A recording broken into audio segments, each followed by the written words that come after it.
Okay, we're 5 minutes late. Gotta love technology. That's Um, because we're 20 minutes early on bloody Monday. That's why. okay, it balances itself out, I guess you can say.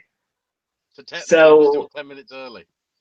I, I guess it depends on how you look at it, really. I guess if you want to look at it that way, that's what we'll say.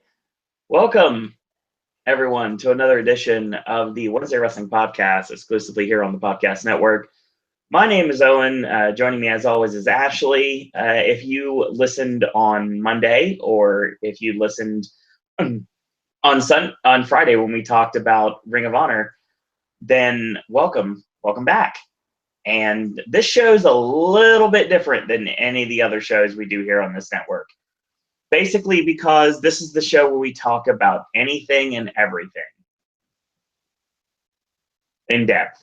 So that's the reason why the show goes so long. But I can assure you that you're not going to find many other podcasts that go as in depth into things you want to hear about than we do. So tonight, we have a little bit of everything. We got Smackdown and 205 Live. We got What Culture Pro Wrestling. We've got Impact Wrestling. We got UFC. And we have the Indies. We're going to talk about New Japan and the New Japan Cup, which is going on currently. A lot of news and rumors from the professional wrestling world. All this tonight and more here on the Wednesday Wrestling Podcast. So, Ashley, let's talk about what happened on SmackDown this week. Ooh, that one. I mean, interesting state of affairs. Very much so.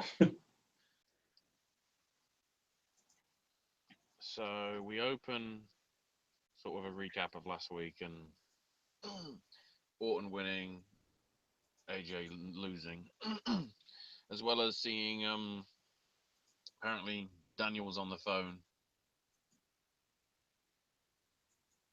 and says that he doesn't know what's coming up on his TV. But AJ comes into the office, wanting to know where Shane is, and Daniel's like, calm down. And AJ says, the next person that says that to me, I'm gonna slap him. I'm gonna do something to Shane. And Daniel's like, Shane isn't here, and AJ says, I'm gonna go to the ring and tell the world what I think is happening to me.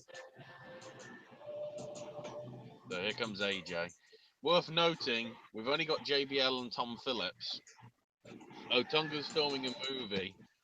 Thank fucking God. And Moro, I don't know whether it was the nor'easter that trapped him or something. I don't It know. was. He said on Twitter that it was confirmed that the snow is what the reason why he missed the show. So AJ is just like heavily breathing into the mic and just waiting, and eventually goes, I'm sick and tired of being messed with by Brian and McMahon. You'd think the greatest superstar in the company would have the red carpet rolled out to go to the main event of WrestleMania, but he was sent through hoops like a circus monkey. Yeah, someone like Cena wouldn't have had to go through all those hoops.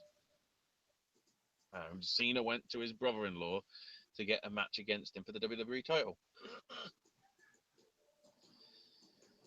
and AJ acknowledges that he lost, but he sort of expected a rematch, but instead was put in a triple threat where he didn't lose.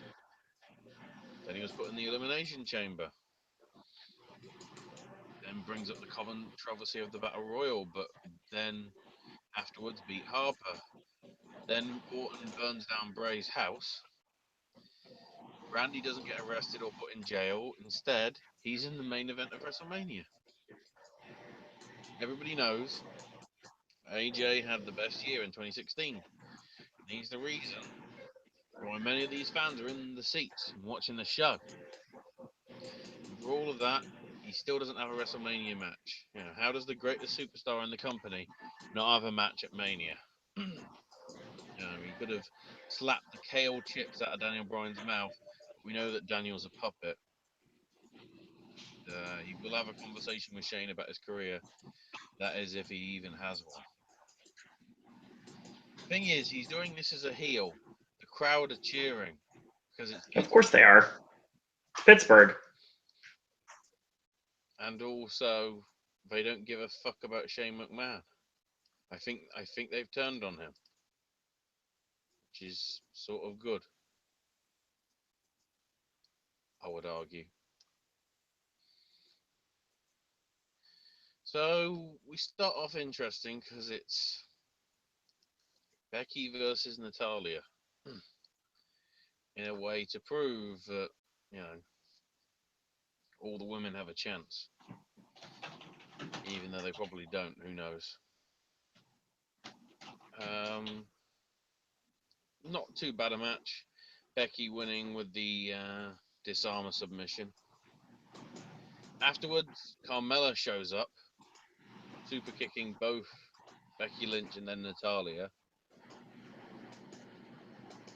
And then James Ellsworth joins her in the ring. So basically, we're telling you that Carmella is in the picture, apparently. Now AJ's in the parking lot, waiting for Shane. Then we got clips of John Cena at the Kids' Choice Awards. As you know, what a surprise! John Cena at a show that isn't a WWE event. What a surprise! But James Ellsworth and Carmella then are in the back.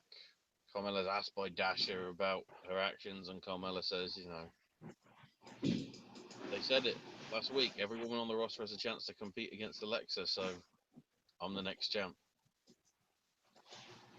And now we get to Ms. TV and introduce their guest, the most important it couple in the world, him and Maurice.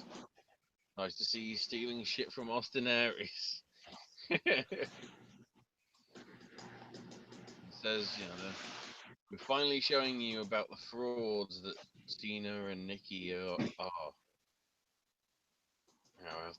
They show Miz and Maurice attacking them after their match last week, and then showed a very heavily edited clip of Talking Smack, because they didn't bring up the whole, John Cena got near the, axed from the company, and the whole Daniel Bryan is going to wrestle in 18 months. They basically just did the fact that he's never here, and yet he somehow gets matches, sort of thing. So Maurice shows her wedding ring, and Miz says Nikki will never get one of these because John's in love with himself. But Maurice adds that really, Nikki loves herself 10 times more. It's 10 times worse with her. And then Miz asks Maurice to talk about something that happened with Total Divas, apparently. Maurice says that Nikki stabbed her in the back to keep her from being on the first season of Total Divas. Basically saying you should hold out for a better deal. And then all of a sudden, the next thing is like, oh, well, they signed it anyway. And Nikki said she'd take care of negotiations because she's dating John Cena and she's untouchable. And then, she's back on television. And Marie said that Nikki took money opportunities in 3.5 years from her she could have had with her husband. I'm pretty sure she didn't want to be in the wrestling business anymore. Whatever. Well, Ashley, it was interesting that she did mention by name Kelly, but of course there was another person that was involved in the Total Divas fiasco back in the day, and that was Maria Kanellis. Oh God, yeah. Forgot that she was part of that first season. Yep. Maurice took money opportunity. Yeah, so Maurice basically says that Nikki cheated her, and she'll make Nikki suffer and expose her as a lying, backstabbing bitch. Because apparently, as long as Maurice says bitch, there's the contractual obligation. Whatever. Then Cena and Nikki come out, and Maurice and Miz flee, or at least leave the ring anyway. And Nikki says, it's my time to talk. Are you crazy, Maurice? If I can block somebody's job, why the hell are you here? We were never best friends. You made up a story to try and embarrass me and Brie. Maurice steals everyone's money You stand there and hold the arm of something like a blow-up doll. But Maurice can prove herself tonight and come into the ring. She'll apparently kick Maurice's ass. Miz says, "Look, Nikki, you can't make matches. You know, you really think you're John Cena?" But Daniel Bryan's music then interrupts and says, "You know, are you the general manager, Miz? Because your time is not up." Daniel said that he did promise a very special episode of Miz TV. All you did was, Daniel says he was promised a special episode, but all he did was run his mouth and then run away. And since he didn't deliver, you know, Daniel says, "Oh, I want to punch you in the face, but I can't. And because I can't, it makes me want you to hit you even more."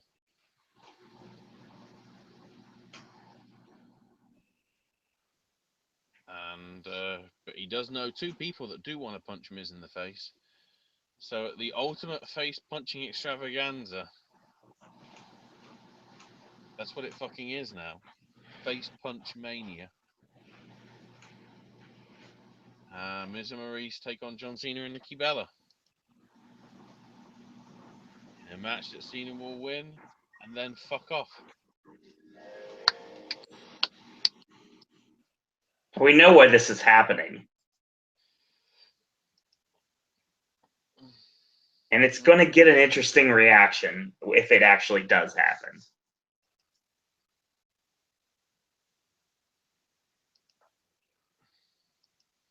That's going to be a fun atmosphere to be in live, trust me. Oh God, I just realized what you mean. Yeah. Nikki, will you marry me? No, no, Well, no. She says yes. Boo! well, actually, here's the thing. Like let's put on the booking hat for a minute because we like to do that here on the show. Let's say Miz and Maurice go over via nefarious means. It'll never happen. And then after that, you should have gone for Kendra Lust, Cena. Ouch. But the thing is, you've got the match ends, and we do like a Randy Savage Elizabeth situation. Obviously, we negate the Sherry involvement, and we go back to WrestleMania 7 for the Ultimate Warrior versus Macho Man, the retirement match. That would be the idea. Or you have Cena and Nikki win with stereo finish, which makes the most sense. And then afterwards, it was kind of like Cena control the crowd and get down on one knee, and he's like, "I'm just tying my shoe." And then that pops the crowd, and then everybody, then of course he does propose. Or we could get the ultimate thing, which would be amazing. This is Cena's heel turn. And instead of proposing, he just turns on Nikki and he turns on the whole company. I fear the way he's gonna do it is he's like gonna push her down and everyone's gonna go, "Whoa." And he's gonna do the 5-knuckle shuffle pose. And then just as he's about to do the punch, he just goes down on one knee. I hope not. That's horrible. Oh, Welcome, Logan. Oh my God, it's perfect. That's why it's so horrible. It's perfect. Perfectamundo. Welcome, Logan. Oh, no worries. You're more than welcome to remain in chat since you're feeling bad tonight. Hopefully you feel better. Mm-hmm. I mean, this was good. This storyline, for by all means, is supposed to suck, and people are not supposed to care about it. But your job is as a writer, is to basically get people to care about the storyline. Yeah. And they're doing an okay job here, really. Miz is amazing. Still looks like Michael Pitt. Maurice was really good on the mic here, too. I mean, we knew this match was going to happen. And it's finally announced, and we're progressing to having, what are we at now? We're now 12? 12 official matches for WrestleMania right now? We still have 3 to go. And we got dueling Ashleys, apparently, too. So we all win. There are 2 Ashleys, whoa, technology. Very true, Aiden. Very true. I make the paradox reference, but doesn't really work because Ashley's name does not have the word Doc in it. But yeah, I mean, obviously we're getting to the point now, and everybody knows it, and I think the general fans are starting to realize it too, that we're after John Cena, and he's going to be a special attraction moving forward. And this match was basically done. So if you believe anything, that Nikki's probably going to be retiring soon, officially. And the next thing you know, he wanted one match with his girlfriend or whatever you want to call Nikki at this point, and he wanted it to be at Mania. And obviously, the original match idea here would have been against Ambrose and Renee, but they didn't go with that idea. So, I mean, it's a catch-22, really. I mean, obviously, the big match should have been Cena versus The Undertaker, and for some reason, Vince really wants to see Aquaman against The Undertaker, but we'll get to that later. The thing is, I mean, and it sucks because New Orleans is going to get Taker and Cena next year, and I'm not. But, I mean, that's a selfish reason, I'm aware. But I know anybody that's going to be in Citrus Bowl probably knows exactly my pain at this point. But, yeah, I mean, it's going to be a substandard match, but I understand why they're doing what they're doing. I have a feeling this is probably going to be something that is going to be heavily influenced into Total Bellas. Would not surprise me one bit. But I guess we'll see. And hopefully after this is all gone and Cena goes away for a little bit to worry about doing movies, hopefully this gives The Miz a new push, because I think it's time to really push The Miz again. Put him on Raw and let him shine with all the other with the substandard mic workers they have on that roster. I guess.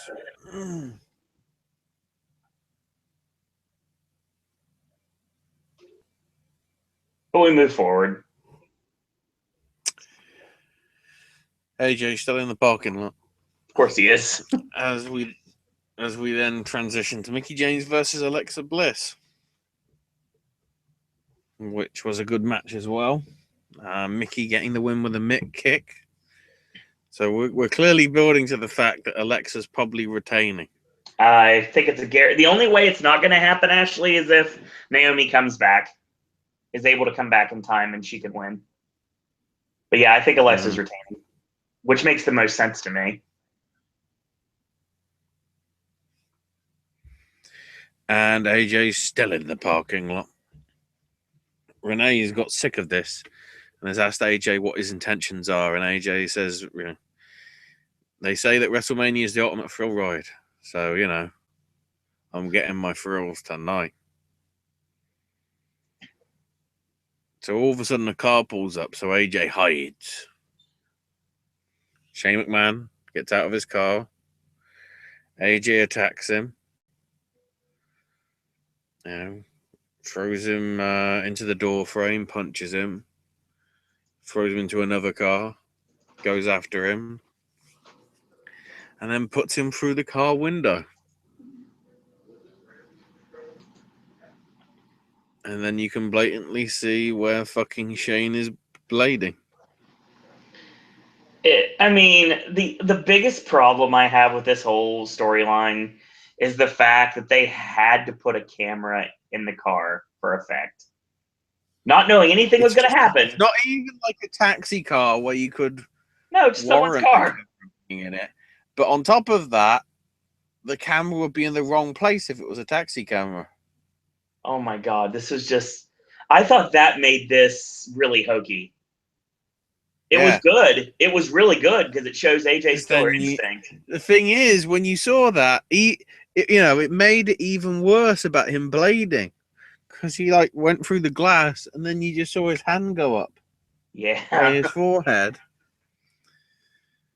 So they could actually do the spot where Renee notices that Shane's bleeding as they shout for paramedics. And of course, Finley shows up. I thought that was a nice little cameo.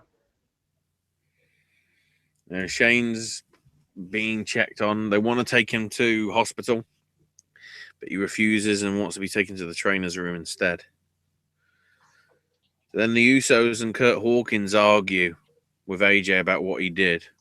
Yeah, even Kurt Hawkins and Usos, who are heels, are like, fucking hell, that ain't what you ain't do that.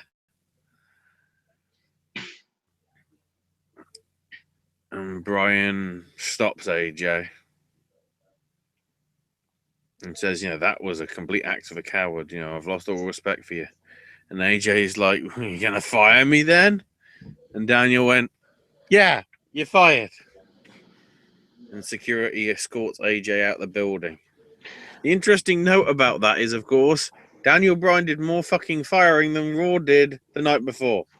Here's the best part about this storyline that I think makes it even better, Ashley. If you look at the alumni page on WWE.com right now, AJ Styles is on the alumni page now. Oh, good. They're really going all in on this. Get ready for AJ on Raw.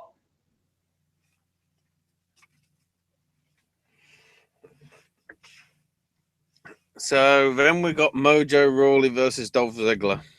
Less said about this, the better. Yeah, basically, Ziggler gets thrown over the top rope a couple of times in the match. And Mojo holds the ropes open for Ziggler, and Ziggler just says, fuck it, and walks to the back and gets counted out. So Mojo wins by count out. See, here's the thing, though.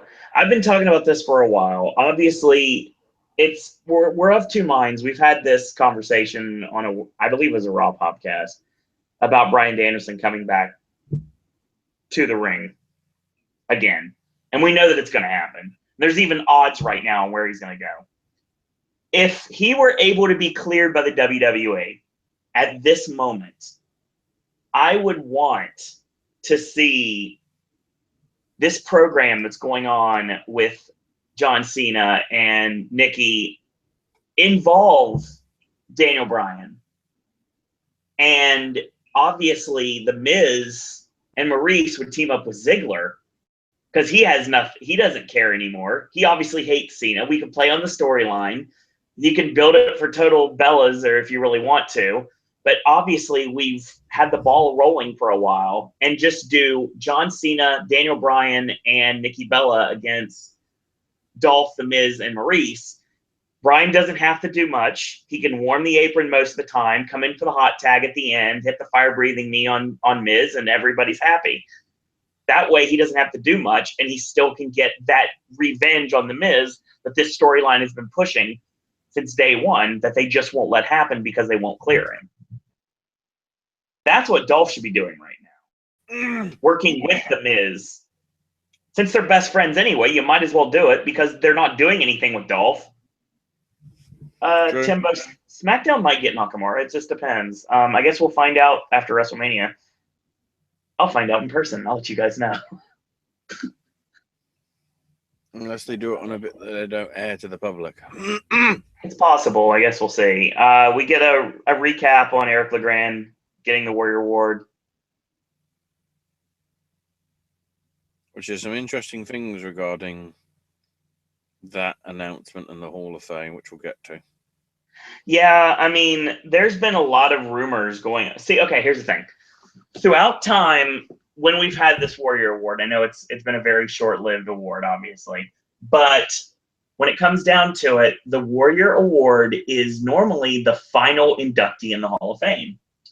And it sounds like that's going to be the case again. So we talked on Monday about Cyndi Lauper going in because of being in Brooklyn, and they would announce it on Raw. Well, Cyndi Lauper is going to be out of the country on tour, so she's not an option.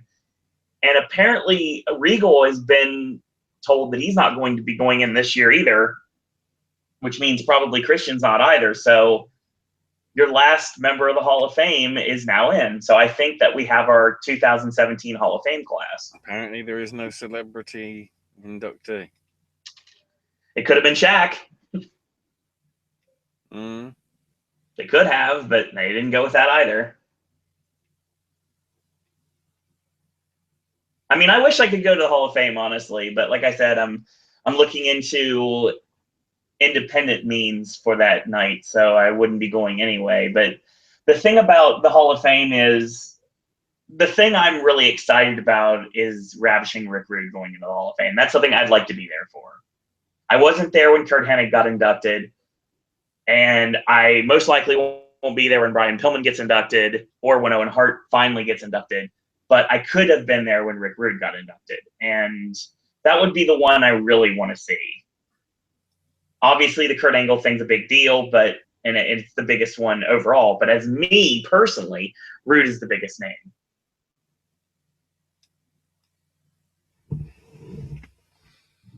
Yeah, Logan, we'll get to that later, actually. Neville Man. Neville Man's back. Saying we're going to find out the next contender to my throne. But it don't matter who it is, because the winner will be humiliated. And you need to respect the Kings. The Los Angeles Kings, that is. There comes Randy Orton. In actual, just like not wrestling gear. It says, you can learn a lot from a Viper. They're cunning, fearless, and ruthless, and attack when the timing is perfect. You know, he's been waiting in the grass for months. That clip came to fruition, didn't it? Very true. Could have attacked Bray whenever he wanted, but an RKO wouldn't be enough, and it'd be too easy. And thought about how to hit him the hardest, and decided to join Bray. Came up with a plan to be part of the family. You know, he earned his trust, but the venom in his veins got deeper and deeper. And if you can't beat him, join him. And when the timing is right, screw him. He needed to be more sadistic than ever and had to destroy the one thing that Bray loved. And that thing is Sister Abigail. And as that fire burned and he heard her screams, he could feel Bray's power being stripped away. The new face of fear had fear written across his face. And the one thing that Bray needs to fear now is being alone. Well, the one thing he did fear is being alone, and now he is. He's got one more. Randy's got one more step to climb. Needs to finish what he started, and swears to God he will take everything from Bray. Yep. Bray's on the Titantron and says, "You're absolutely right, Randy.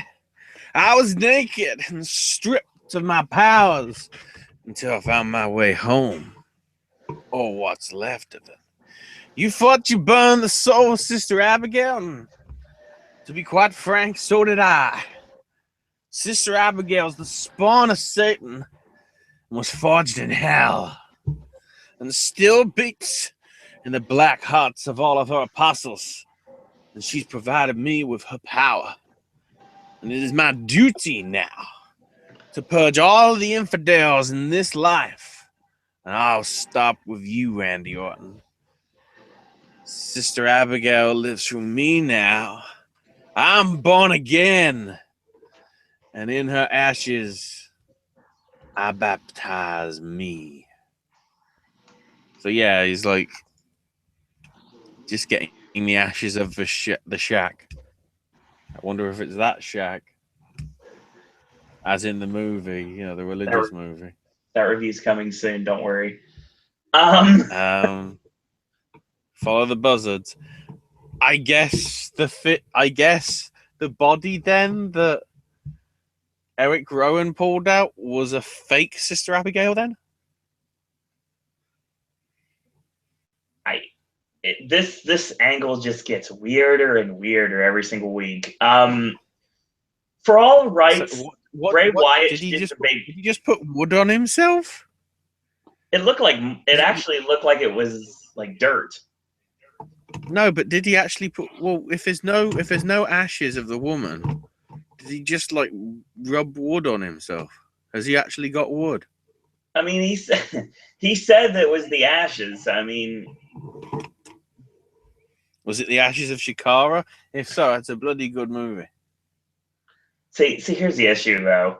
I mean, this is another case in a lot of cases right now where the WWE is painting out the wrong person to be the good guy. Randy Orton, who has a history of anger management issues, who likes to kick people in the head, burn someone's house to the ground, and basically pose in the remains. He does not go to jail. He basically gets off scot-free. He's basically a Menendez brother at this point, because he pretty much said whatever he had to say to get off. And that's the funny thing is, they're making Bray Wyatt out to be the heel here. Bray Wyatt's anything but the heel here. I mean, it's the opposite. Yeah, it's totally. The opposite of Monopoly. He's not going to jail, and he's going past go and collecting $200. And $200 meaning the WWE Championship at WrestleMania. I'm sorry, Bray Wyatt. If that's the case, can we actually do like a WWE replica title at WrestleMania for $200? Can Bray Wyatt? That makes perfect. I understand why Orton's going to win this, but I don't think that should be the case. I think Bray Wyatt should retain at Mania. I really do. I mean, at this point, Ashley, we might as well do a Buried Alive match between Orton and Bray Wyatt. Wait a minute. Why can't they do that for Backlash?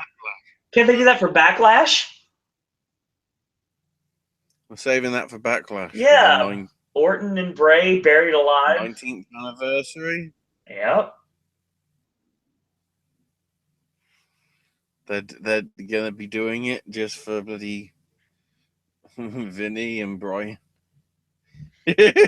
Of course. Because they know what they cover their retro Raw and Nitro 19 years before. It's like, yep, might as well.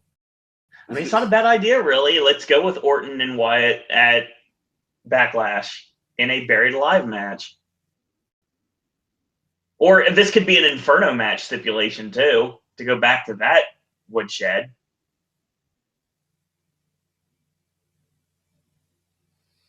Yeah, but remember, that was the very first fucking match on pay-per-view for Bray Wyatt. Yes, it was. That's why he needs a redemption. Anyway, we get a recap of the Baron Corbin, Dean Ambrose stuff, and Dean Ambrose is with his good friend Forklift. I don't mean like an actual wrestler, I mean an actual forklift. It's not like Tugboat or anything like that. And he's asked about, people saying, I think Dasher says, what do you say to people that say that you crossed the line? It's like, I never went to fucking TNA. Sorry. There's no lines in the world. There's only actions and consequences. Dean can get up from anything, but Baron is the man that will put him down. And if Dean can get up and make it to Mania, he will take Ambrose's Intercontinental title. So basically, we're setting up last man standing for the stipulation at WrestleMania. Possibly. That's what that's the verbiage. That's what it sounds like. I don't think they want to after last year's fuck up. Once again, I think with what Ambrose did at WrestleMania last time, I think he wants redemption.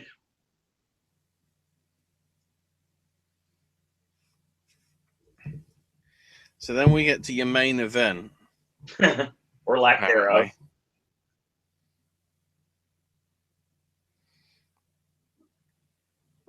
Yeah, because this does happen, and the Usos do win with a roll-up. But the main focus is Shane. As he's walking backstage, accompanied by Noble and Finlay.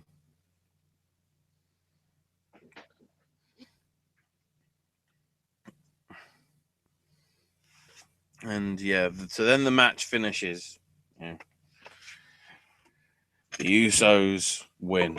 So, we can easily build to a possible storyline angle, for Mania, for the titles. Yeah, I buy that. So then all of a sudden, Shane grabs a mic, goes through the gorilla position, where Michael Cole was again. But Adam Pearce. Vince, obviously. Goes onto the stage and says,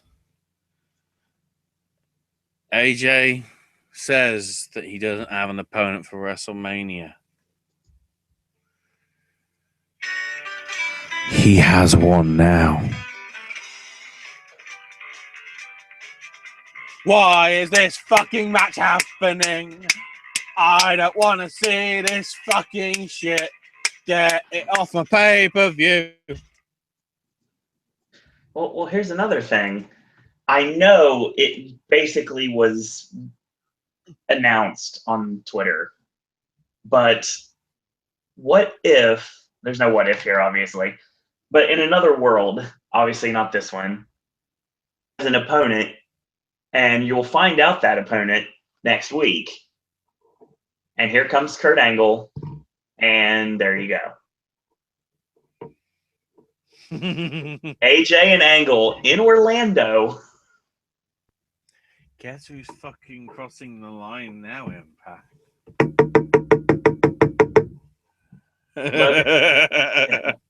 Logan says it wasn't Dean's fault. Apparently, he wanted to do crazy stuff, but Brock, but the higher ups limited him or something along those lines. Yeah, I heard that too. It wasn't the higher ups. It was Brock. Remember, that was only 2-3 Brock didn't want to months do it. before the UFC fight.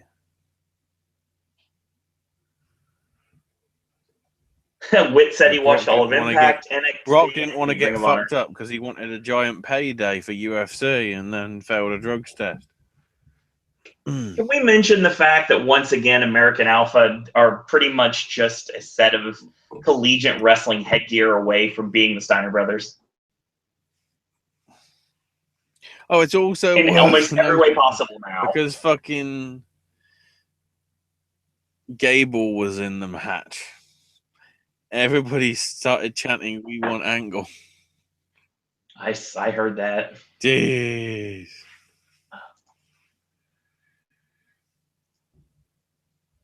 Do you want to move on to 205 or you want to go to Talking Smack now? Well, did anything of note happen? I know there was a giant smorgasbord of the women. Not really, honestly. I watched it because I was just like, there was no Miz and Maurice. They stayed true to their word. So it was like, sod it. not really much of anything. So yeah, we don't have to worry about that. Let's go to 205 Live. So we start off with Neville coming out on the stage, saying, 1 year and 1 day in this very building, I broke my ankle. 3 weeks out from the big one and robbed of my first WrestleMania moment. And he looked around and noticed nobody cared and was forgotten by everyone. He took action, and maybe he was a little bit ruthless and obliterated an entire division to show how good he is. Here we are again. It's WrestleMania season again. And we've got the biggest main event of 205 Live ever. A 5-way elimination match, because we're doing that again, to see who shares the grandest stage of them all with the King. Regardless of who it is, it's irrelevant. They serve only one purpose, to feed the inevitable. At WrestleMania, he will disconstruct his opponent until they question their very existence, and will make them regret having such foolish ambitions, as to challenge the King of the Cruiserweights.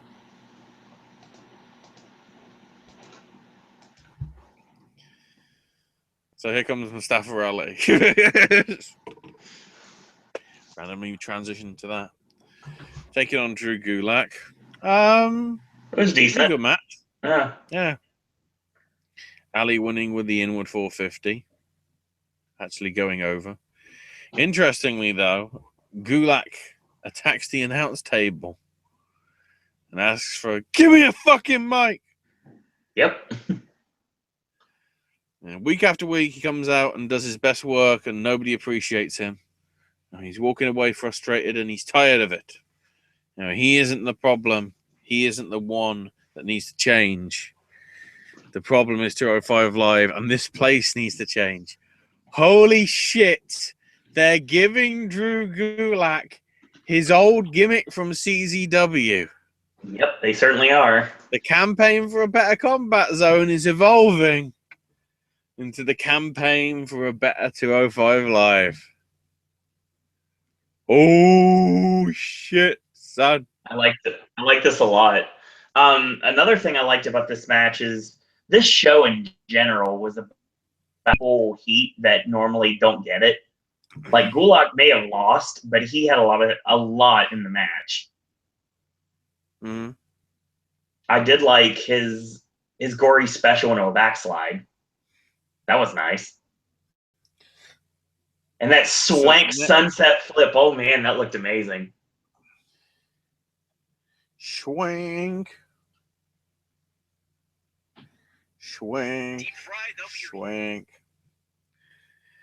So Davari's in the locker room. Noam Dar stops by and says, he's tired of Rich Swann, so he's asked for the rematch.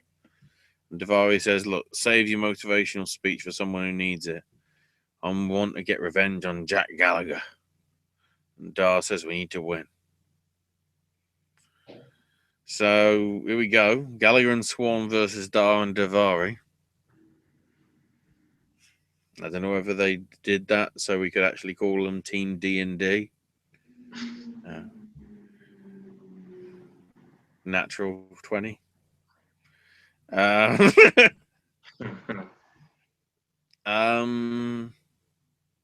Interestingly, Dar gets a roll-up win. Basically, he makes a blind tag on Davari, and Swann hits Davari with a jumping Frankensteiner that takes Davari out the ring. But that allows Dar to get the roll-up. So after the match, he says each week he spoils this lady with exquisite gifts, but the real gifts cannot be bought because they come from the heart. This victory is his gift. And then all of a sudden, a delivery man brings a bear into the ring. And Dar all of a sudden goes, oh, yeah, I got you this gift for you as well. Because you're my one and only Alicia Fox.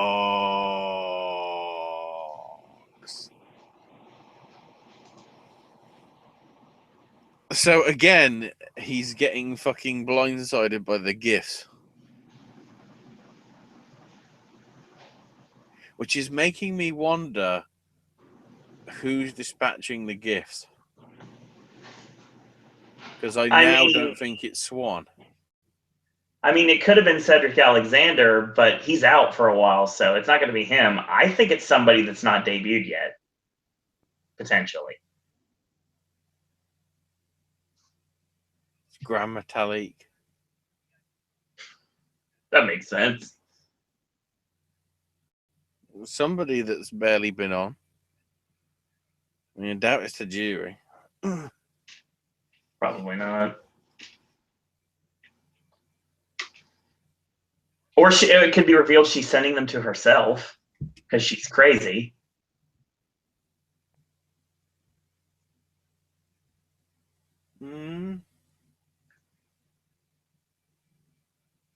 Never know. We'll see.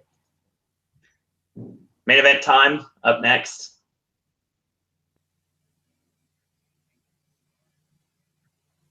This match was fun. So it's Austin Aries, TJP, Akira Tozawa, B. Brian Kendrick, and Tony Nese. And of course, everybody points to the sign. Yes. Obviously. This actually goes on for quite a bit before we get the first elimination. Yeah, it really does. Fair bit of time given. Nese is eventually the first one eliminated, thanks to a cross arm breaker from TJP. Then, pretty quickly after that, basically Nese clothesline Perkins. Then Tozawa gives Nese a bicycle kick. And then Kendrick hits Tozawa with slice bread number 2, and Tozawa's gone. So quickly down to 3. This then goes on for a few minutes more. And Then TJ Perkins gets pinned by both Aries and Kendrick. Basically, Aries hits, I think, a lateral press. And then Kendrick sort of grabbed on as well. So it's sort of somewhat of a double pin, I guess. It was definitely a double pin. And then it goes for a few minutes more. Kendrick locks in the captain's hook. But Perkins drop kicks Aries to sort of help out, after he's been eliminated. And Aries hits in. So, interestingly, Perkins kicks Kendrick, but Aries hits Perkins with a rolling elbow to basically knock him out. So we're already teasing a heel thing there. Who knows? And Kendrick gets sliced bread number 2, and Aries kicks out. Puts on the captain's hook submissions, but Aries manages to get his feet to the ropes, gets out, death by elbow, and Austin Aries is going to WrestleMania. Yeah, he is. Hell, that match we could definitely call Double A Pack. Yes.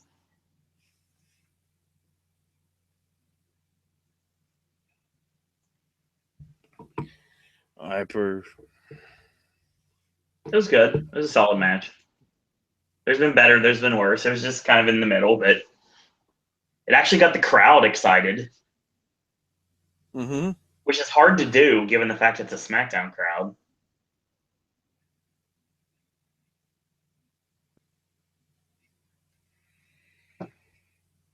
So we move on from SmackDown in 205 to Impact Wrestling. So they show a video package looking at the early years of TNA. Yes. Showcasing either people that are in WWE, people that are retired, people that are dead, or people that are all three, which is basically Jeff Jarrett. And then they show, the talent that's there now, and the Impact is a company that embraces the inevitability of change. Really? From most of the shit I saw on this show, no. It's ready to prove itself again. So we start off just straight in with Eddie and Davey fighting through the crowd. Yep. Officials are trying to split them up, but it don't work. All of a sudden, we just stop paying attention to that because Josh and Pope are in the ring. And they're excited for the new management. And Josh wonders, why is there another seat in the broadcast booth? And, hopefully it's not like Smackdown with 47 announcers. Don't actually name drop your competition. Oh, it gets worse. Oh, trust me, I know. But it's like, that's a great start. So, Borash comes out and says, the new management decided we needed a little more excitement at the broadcast booth, so he's going to be on the broadcast team. And Josh goes, well, you've been here for 15 years. If you're any good, you've already been on there by now. Fucking explosion, son. And also when Pope couldn't fucking be there, he already has been. And Borash says, I've been here 15 years, but I've never missed a day of work. And after you disrespected all the legends, it's time for things to change. Someone named Mike Tenay used to be at that desk who mentored me, and that spot was supposed to be mine one day. But then a couple of idiots who don't work here anymore decided Josh was the model announcer, even though he got fired from WWE. So that's clearly a shot at Gaborik, which is ironic because he fucking works there. He's still there. I saw him actually. I saw him after the last taping. And Josh says, I was mentored by Jim Ross and called WrestleMania in the Georgia Dome. So I guess we've now got a date that I need to go back to on the network. WrestleMania 26. Did he actually commentate on anything important? Borash says, Jim Ross is a friend of mine, and JR thinks you're just an arrogant prick, Josh. And, every announcer that came before you, the man who sits in your chair, needs to have respect for the industry, the fans, the locker room, everybody. So the new ownership decided to let me sit there because I know what's going on back there. I talk to the wrestlers. I talk to the fans. And Josh says, why are you talking to the fans? These are idiots. They don't even pay for their tickets. And then randomly, here comes Cody Rhodes saying it's time to start the show because I'm in the impact zone. It says, who wants to see me face Moose tonight? The lights go out and DCC show up, so Cody leaves. And so it's time for DCC to take on Reno Scum, which they bring up like, their GFW. No, it's not GFW, is it? What belts is it? The Future Stars of Wrestling titles. Then why is it referred to as SOW if the promotion's called FSOW? It's anyone's guess. Anyway, Reno Scum get the win. It's an impressive performance, but I couldn't pay attention to it because their bloody commentary, they were just bickering at each other, JB and Josh. See, here's my advantage all the over fucking you. time. I'm trying to focus on the actual wrestling, even though I already watched it once, to see if the announced team got either group over, and they didn't at all. They didn't get Adam and Luster over like they should have.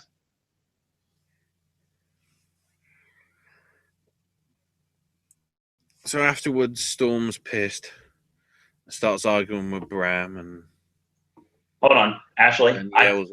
I can confirm Okay. something. I can confirm something. Yeah. So the WrestleMania in question was WrestleMania 27. 27 at the Georgia 27 at the Georgia Dome, and Josh was on commentary for Edge against Del Rio. Edge, his retirement match, basically against Del Rio. Cody against Mysterio.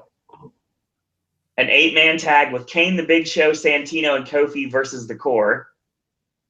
Remember that? Nope. Randy Orton versus CM Punk. And the infamous Michael Cole Jerry Lawler match. After the match was over, Stone Cold shared a beer with Lawler, stunned Booker T. After Lawler won, the anonymous GM reversed the decision in an email read by Josh Matthews because Stone Cold was biased. So Cole won by DQ. Stone Cold stunned Matthews in retribution, and then Lawler replaced him on commentary for the rest of the night.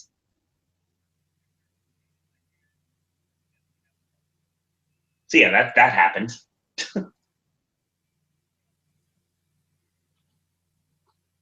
I mean, I think Reno's finish is really good.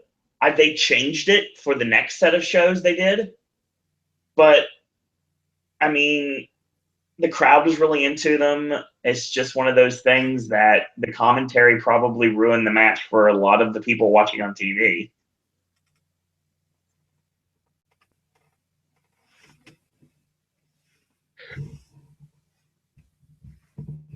Now we're back with the DCC and James Storm. And not a bad match. Reno got the win with the surfboard double stomp combination. Yep, he set up Super Dragon's curve stomp, and Adam came off the top of the double stomp.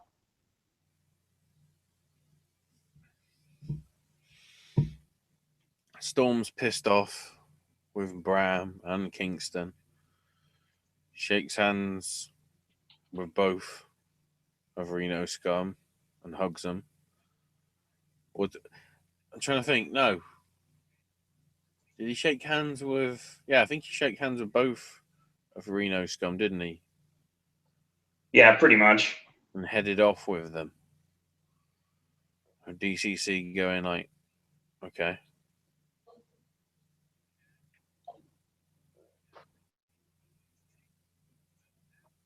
So they recap the wedding.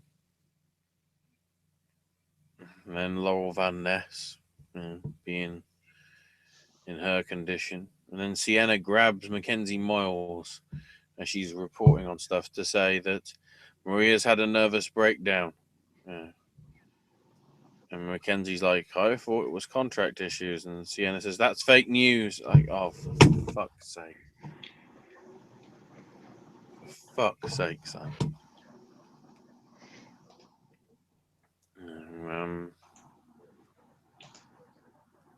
He grabs the mic and says Ali isn't riding into the sunset because Maria had plans for her. She's going to be the one finishing what Maria started. Brilliant. So the clean slate isn't a clean slate.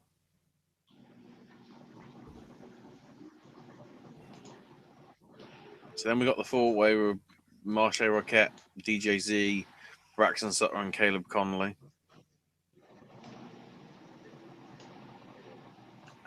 Which is your typical X Division match. So, you know, that doesn't change anything either. They're just doing fucking spots and spots and spots. And Ali spots. diving onto Marche Rocket on the floor.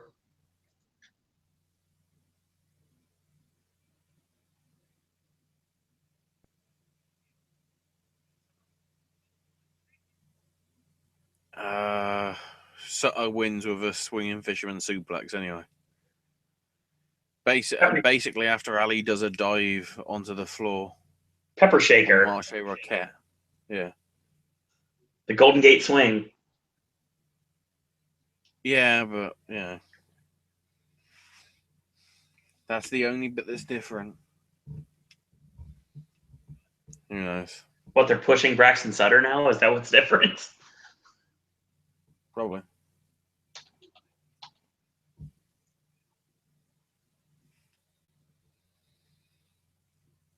So Ali and Braxton kiss. Then here comes Laurel. Still in the wedding dress. Still drunk and just screaming at them. Whatever. So now we're at the Hardy compound. I'm going, okay. Apparently the Hardys are facing Smoking Joe. Which makes me wonder when they fucking film that.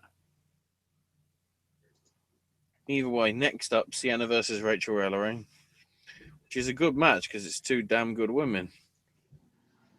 But, again, you're distracted by the fucking commentary. Bickering on and on and on.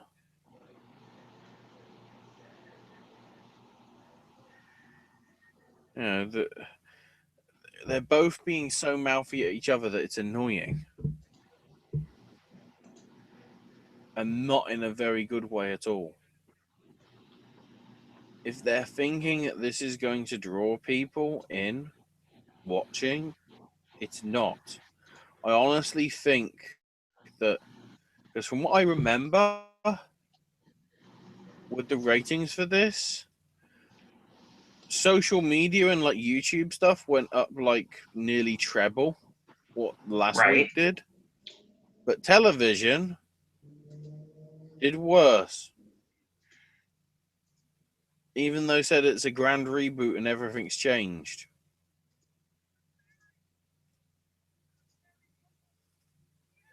So, you know.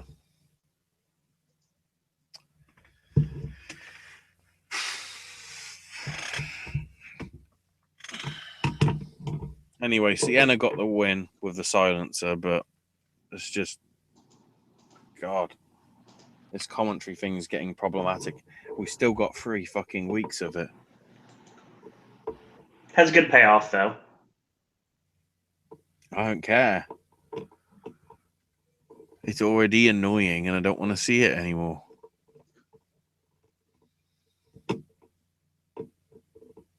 So now Bruce Pritchard's shown up. And he's back in Impact Wrestling and fucking plugs his website and podcast like 57 times. It's like, are you really here for Impact Wrestling? Or are you here to try and plug your own shit?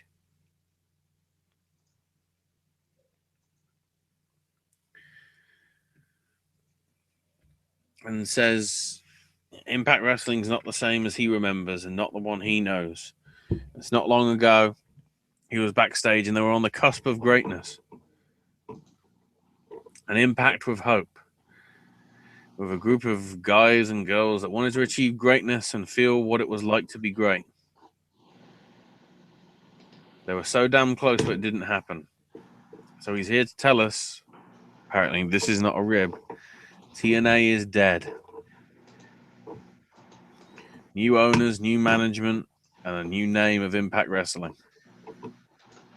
There's also new coaches and players, and the people at the top look for people who've achieved greatness in the past. So the owners called him since he's been. Mania was running wild. He was there when Stone Cold opened his first can of whoop-ass. He smelled what The Rock was cooking. He saw Cena long before we couldn't see him. Why the fuck do we keep bringing up WWE from like 20 to 30 years ago? Seriously.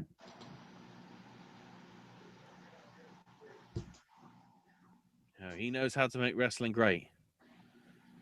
And sure as hell knows how to make an impact.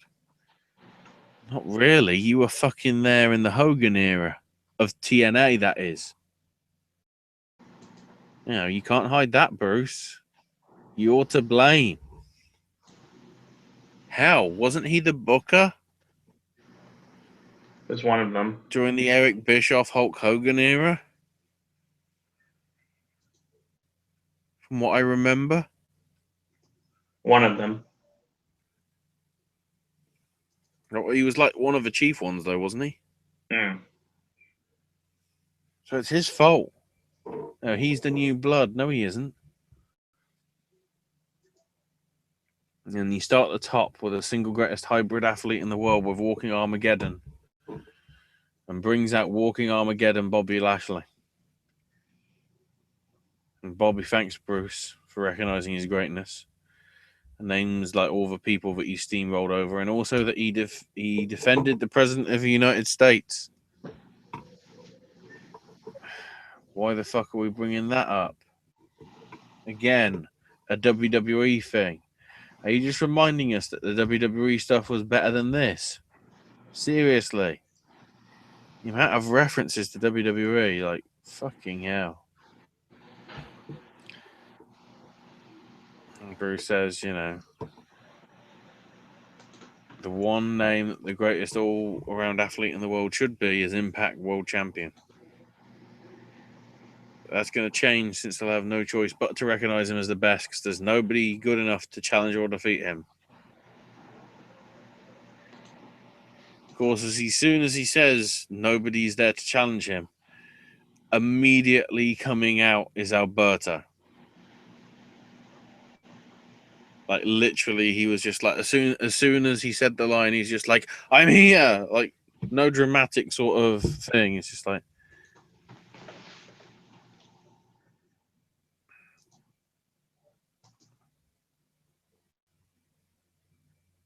and Josh is saying, you know, Josh is bigging up Alberto. So already we're trying to say Alberto's the heel because he's come from WWE, except fucking irony, so did Lashley. No, Alberto's definitely the face here. Yeah, but Josh was talking about him, like gushing about him. So it's like, okay, is Josh face commentary now? That like it's like there's no consistency. And of course, the fans are chanting for him, and Lashley says, "Don't listen to them." And Alberto says, "Pero, shut up! Now, you haven't beaten me yet." Then EC3 shows up and says, "You don't just get title shots; you have to earn them." And I know somebody who's earned one by carrying the title on my perfectly symmetrical back for the years, and that's EC3, bitch. Oh, good. We're stealing ideas from Maurice. So EC3 challenges Lashley, but Lashley says, "I've beaten you enough times. You know, you can climb your ass back. You can put your ass back at the bottom because you're done." And tell Superstar to step up and say what he wants. Not Alberto. Just Superstar. And Alberto says, "Let's dance, Bobby." And Bruce says, "If you want to do it, if you want to fight tonight, then we'll do it." And EC3 is like, "What?"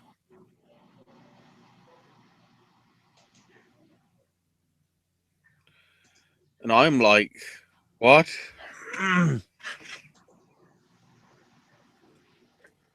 Who the fuck knows?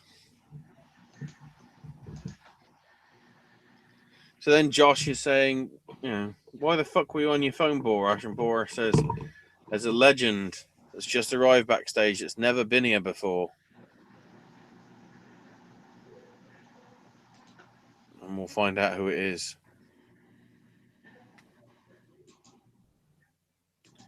I know what that is now. That's the problem. So then Mackenzie's backstage wanting to know Eddie Edwards, who she's interviewing, expected all of this with Davey and Angelina, and says, he never expected Davey to stoop this low. Then Angelina shows up and says, "I think you'll find that's my husband you're talking about." And while Davey was home injured, everyone forgot about him. And what's worse is that Eddie forgot about him. You're not a real man, Eddie, because I married him. Oh, by the way, I've got one more message for you. And slaps him. Eddie goes, "Well, if Davey's such a real man, how come you hit harder than him?" I guess, Zinger. Possibly.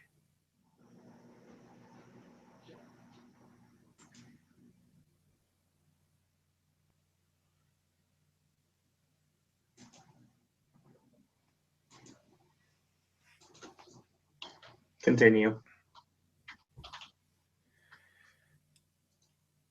So now Josh is saying, the show would be shit if I wasn't here. Then Cody shows up and says, "Where's Moose?" And Borash goes, "Well, he's in Japan."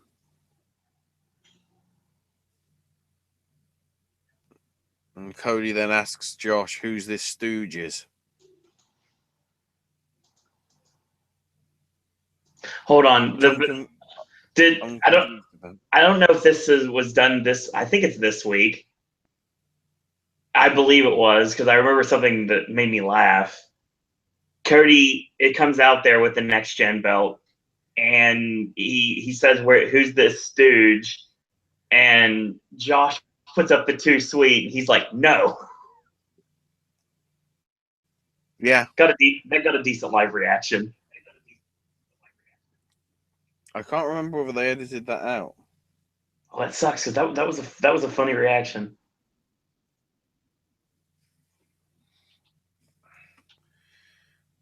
So yeah, he's basically, until Moose shows up, he's gonna throw his next gen title in the ring and wait for him.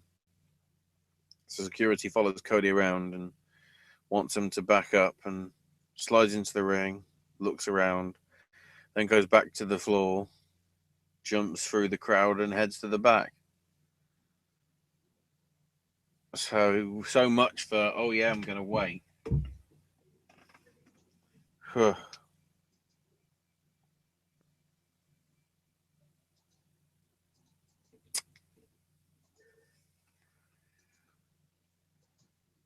Cody did say something interesting to a fan at the big event over the weekend that I thought you might find interesting.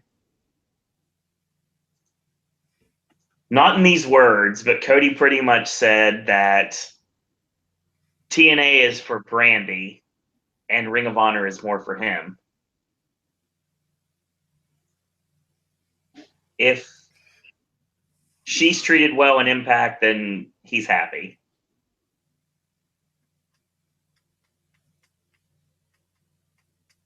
So there's always that. True, but I'm wondering how long it's going to be till they don't treat her well. We'll see what happens.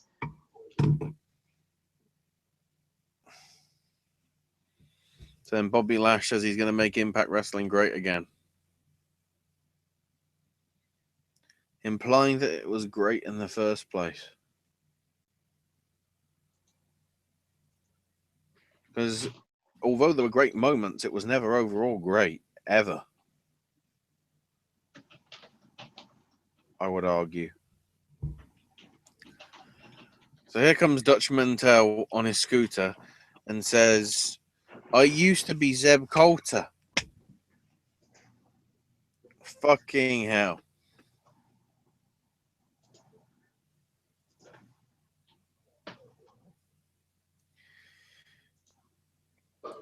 But his real name is Dutch Mantel. Also fucking hell, because it isn't. Not true. It's the first time he's ever been on TV and Impact Wrestling. He used to be called Dirty Dutch Mantel because he's been in the business for more than 40 years. Longer than most fans have ever been on this planet. He's been all over the world several times over. And the business of professional wrestling took him there. He's in love with professional wrestling. As if it wasn't for it, he doesn't know what he would have done. But he's not here to talk about himself. He's here to talk about Impact. Because the ink's barely dry on the paper when they called him up. Just like with Bruce. And they asked him if he'd be interested in helping to make Impact Wrestling great again. He was here 8 years ago when TNA was great. So, they basically say, he's the first time he's ever been on TV in Impact Wrestling, even though I'm pretty sure he must have shown up because they probably did some sort of backstage segment shit back then. I He don't was know. randomly there. I'm sure he did something during like the pay-per-view days. I'm almost positive of that. I'd have thought about that, yeah. Might not be on TV, but whatever. And talks about, when AJ was there, when Samoa Joe was there, when Bobby Roode was there, when Sting was there, when Kurt Angle was there, when Kevin Nash was there, when Christian was there, when Booker T was there. And I'm going, yeah, they're all in WWE. Thanks for reminding me. I'll go switch to the network. He didn't want to bash anybody here. He's just telling the straight truth. There was a lack of leadership, a lack of vision, and a lack of respect. Which pissed off one person in the locker room, I can tell you that. We'll get to that in a minute. Don't care about him. We're gonna talk about it, dummy. We're gonna talk about it. They all left. He left, but they didn't expect the fans, the paying customers. What? Who the fuck pays for Impact apart from us because we have to pay for the fucking app? No. The people that go to the house shows, the people that go to the UK tours, the people that go to when they tour anywhere, when they do TV tapings that are outside of Orlando, you have to pay house for shows. They're supposed to start them back up again. Yeah, but they stopped doing the house shows because they couldn't afford to. It wasn't because the fans weren't showing up. It's because they were hemorrhaging too much money on fucking talent.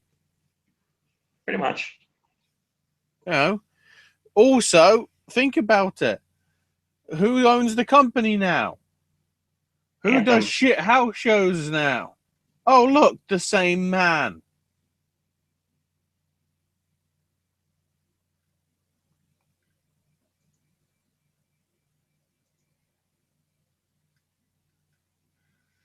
You can't spell gullible without a J and another J.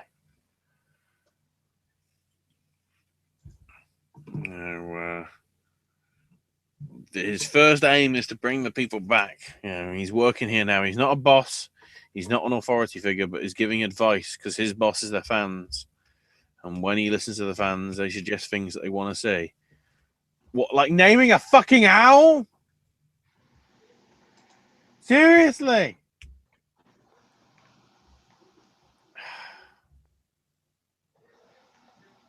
And wants everybody to stand up, put the hand on the heart, and say, "We the people will make Impact Wrestling great." He is Jack Swagger, and he approves this message. He'll be there soon. We'll talk about that later tonight. Don't worry. So now we're at the Hardy compound. Well, Broken Matt tells Brother Nero he brought him here to box with Smoking Joe Frazier. From what I remember, this was the shit that was supposed to air like 4 or 5 months ago. Yeah, when the Broken Matt character sort of first showed up. This was supposed to be Grado versus Smoking Joe for Total Nonstop Deletion. Total Nonstop Deletion, but they never did it. Yeah. So they wrestle a bit, and Joe somehow gets Brother Nero in a headlock, and Joe goes after Matt, goes kicking at him, licks bloody Jeff, keeps trying to kick him in the dick. Terry Funk and the Horse on Thunder. That was the vibe I was getting here. So then Matt all of a sudden says it's time for us to continue the expedition of gold. And they grab Vanguard Born and disappear. And reappear in the parking lot outside the venue as Decay. They were outside the Abyss says, soundstage. "Oh, it works." The Broken Hardys have now been deleted. They pick up the World Tag Belts and Crazy Steve. So thanks for the ride, you bucket of bolts. Really? That's how you fucking write the Hardys out? They really were put in a corner. They couldn't do anything. Granted, it was their fault they were in the corner, but still, I mean, they couldn't do anything. Then don't bring it up. If we're in this reality era, just bring up the fact that, the Hardys didn't want to agree, so we had to get the titles off them. You didn't have to just use the clip from the fucking Joe Frazier shit that they could have used 6 months ago. In the broken universe, you can't be reality based, though.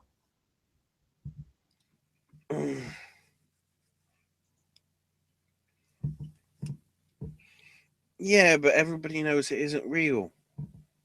That's the point.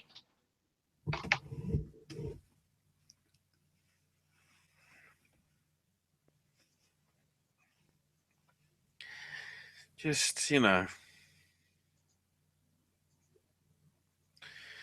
also for everything that the fucking Hardys did. They just get shat on.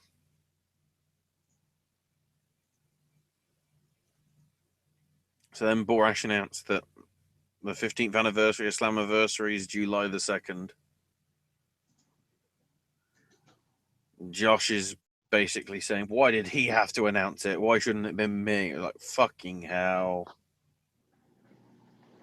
Fucking hell. Fucking. Fuck. Fucky fuck. Then we got Lashley versus Alberto, which is a pretty solid match, but then the problem is the fucking confusing ass finish. So basically the first referee gets taken out after Alberto ducks Lashley's clothesline that ends up taking the ref out. Alberto puts the cross arm breaker on, Second referee shows up to check on Lashley whether he's going to tap, but doesn't. Locks his hands, rolls on top of him, picks him up, and power bombs him.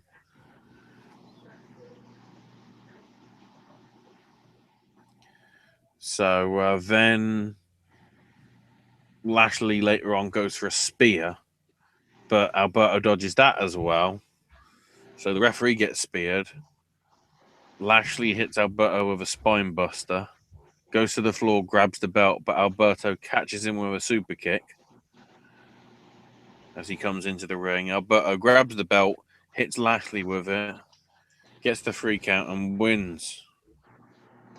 And EC3, who's been watching this, from the ramp, from ringside area or whatever, is like stunned. Alberto's announced as the champion.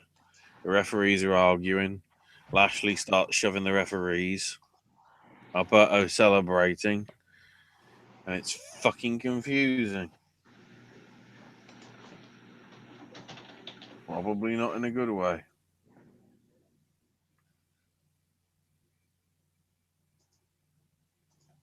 Do you want to get into the Eli Drake stuff right now since we're moving on to news? No, let's get to the fucking clip that came up on Impact's YouTube page.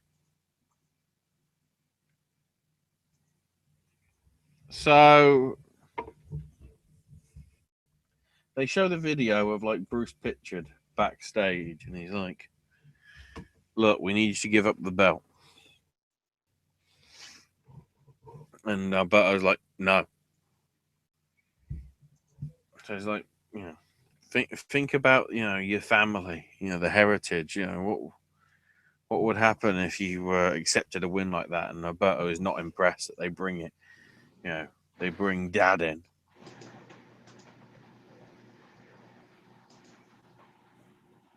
The original Dos Caras and whatever. Yep. And then he's like, seriously, think about it.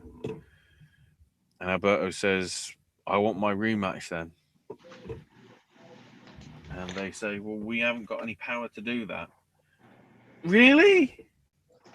You're the fucking bookers, and you say you've got no power to do it.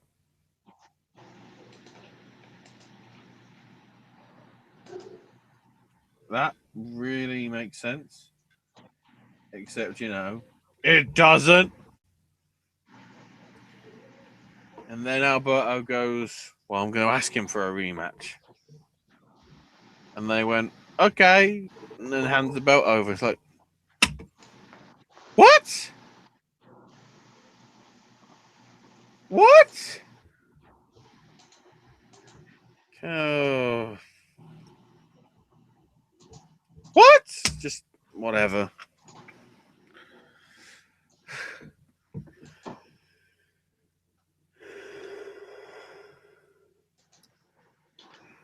You can bring up the Eli Drake stuff because I don't really have any news on that right now.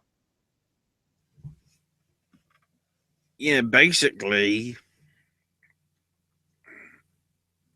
he, along with other talents, but he's the only one that's really named, felt that the shots at the previous regime was unfair because they didn't see that the shots were towards like just the management, but like everybody that's been there, like Bennett, like Galloway, things like that.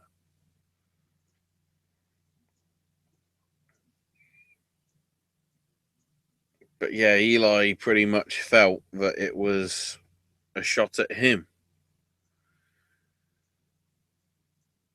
Which is interesting because, of course, that most of the roster is now comprised of GFW people. Pretty much. Not Impact. So we've already merged the two. So yeah, it's like, on top of that, apparently the ITV deal may actually be done now. And Impact people and GFW people will be showing up on that along with British talent, which doesn't affect the deal with Spike and the UK broadcast of Impact, even though it probably will. I'm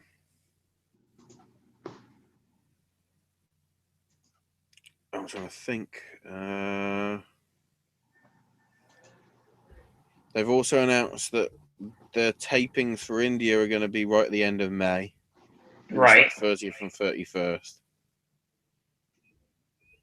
31st. Apparently, due to overwhelming demand, the fucking Amphamal naming is going to happen a week later than originally planned. So it's going to be this coming Monday. Right. The 9th? No, the 20th? This Monday is the 20th, yes.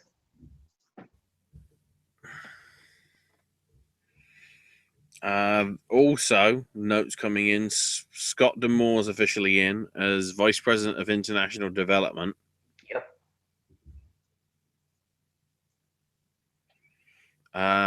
The thing with MJ Jenkins, with the 20, we mentioned how the 22-hour bus ride thing was real. Yeah.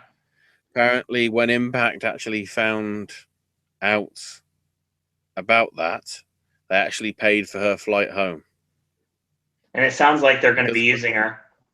Because of the commitment, there are talks that she's going to be getting a full-time deal. Hopefully, they actually pay for her flights next time, though. Probably. I'm okay with her getting the opportunity, but she needs a little bit more seasoning before she goes back on television. Yeah.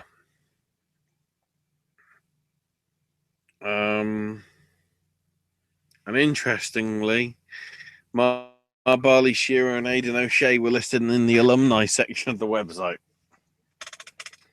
even though they haven't left. That was a mistake. Well, other things too. Do you want to talk about what's going on with the Hardys and Anthem right now? Oh, that reminds me. I need to get the video. Oh no. I'm not going to play it. I just need the actual text of the tweets because it's better that way rather than have to bring up Twitter and look at a giant line of bloody tweets.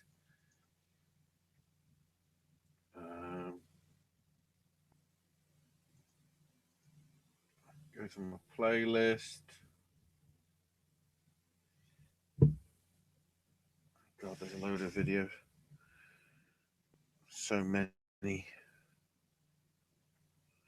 annoying. So yeah, the Hardy situation. Obviously, they showed up in Ring of Honor, and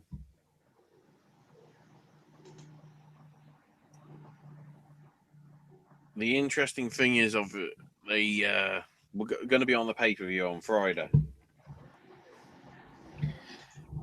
but there's the twist because TNA decided to send basically a cease and desist letter to the pay-per-view providers, Ring of Honor, the Hardys, practically everybody. Apparently, this was enough to cause Dish Network to actually cancel the fucking show. So Dish were fucking gullible enough.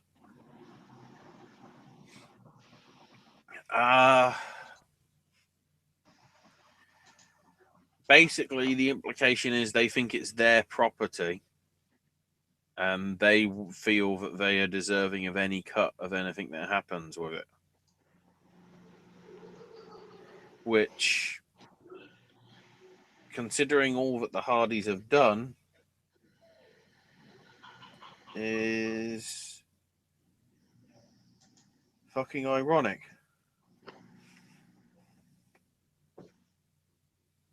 So now I need to get to the whole heap of tweets. Oh, Rebby going crazy. Yeah, I remember this. Yeah, this is where I'm trying to cue up the bit in the video where this comes in. Because let's just say it's fucking fun.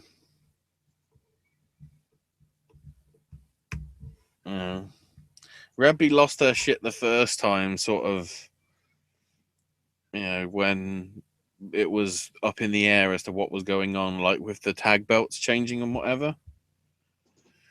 So then, I think it was either Thursday or Friday, Mhm. Rebby went like this. LMAO, fuck you guys, Ed Nordholm, Jeff Jarrett, Impact Wrestling. Fee to play this game.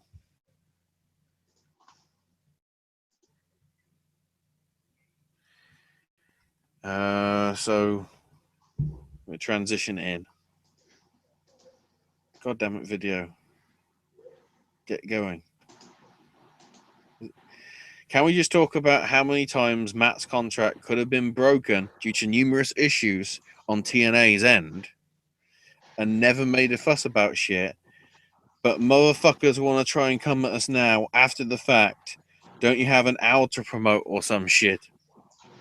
Or I don't know, a company to make great instead of acting like the petty little bitches that you are? Speaking of petty, nice video package on TNA's history. No visual mention of Jeff, who gave his all for the company for 7 years, or Kurt. But I'm sure you made sure to get those 2 video ID shoots of Jeff Jarrett in there, LMAO. Because it's just business, brother, right? Petty. Everything these boys have done for the company, and you want to try and fuck us for the sake of it? Literally no other reason except you mad, lol. How about my husband leaving me birth to make your TV tapings? That's how dedicated this motherfucker was to the company. How about the 3 highest TV segments of 2016 for your product were financed by the Hardys solely to help the product because they believed in TNA? Or all the shit talking by JJ throughout contract negotiations, and Matt was still there, professional, and trying to make Wings work for 2017. Oh, and this is the best part. These motherfuckers trying to come after Senor Benjamin. LMAO, I can't. Senor Benjamin, my dad, by the way, who was never paid a dime by the company, who was obviously never under contract. Not that that contract thing means anything to TNA until after they're over or until 3 days before they expire, apparently. Funny thing is, everyone who ever actually had anything to do with Broken Matt Hardy has our back on this. What does that say to you? Damn near 20% of your roster leaving in the span of a week, all citing the same reasons or none at all. What does that tell you? And then a fake-ass wishing you well tweet from Ed Nordholm mere hours before threatening to sue us. Such a fitting end, man. Seriously, you couldn't write this shit. Well, TNA couldn't write this shit. Any writers worth a shit left too. Real cute how TNA can go radio silent for weeks, with the exception of nonsensical drunk text from JJ, but we get a 2-hour deadline to respond. Fuck you. Think this is taken? Lol, I can't. Good luck explaining to your talent that their paychecks are late again because you're spending all your fucking money suing the Hardys. And fuck that owl. If you're wondering what we're going to do next, hashtag ROH15th, hashtag Watch Ring of Honor. Wow.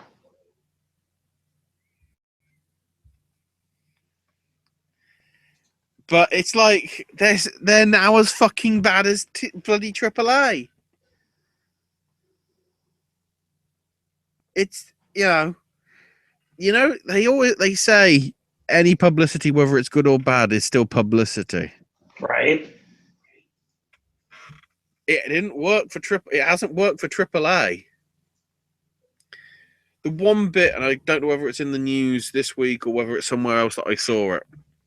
Apparently, AAA are now telling their fucking talents to say that the shows that they're on are nearly sold out, so you better buy the final tickets, even if they've barely sold any tickets, because they don't want it to imply that nobody's going to AAA shows anymore.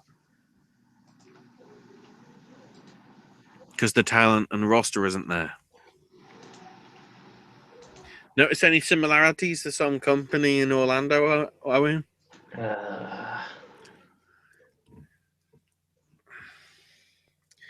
This, Anthem and Jeff are treating this completely the wrong way.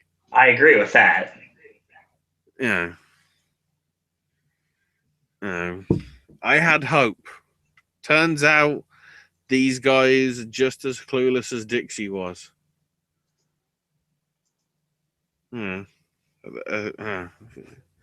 Jeff's making sure that he kills the company like he was originally going to a decade ago, rather than Dixie. He's literally done a Vince McMahon NWO. If I created this, I am the one that's going to kill it with a lethal dose of poison. And I call it Make Impact Great Again / keep referencing WWE.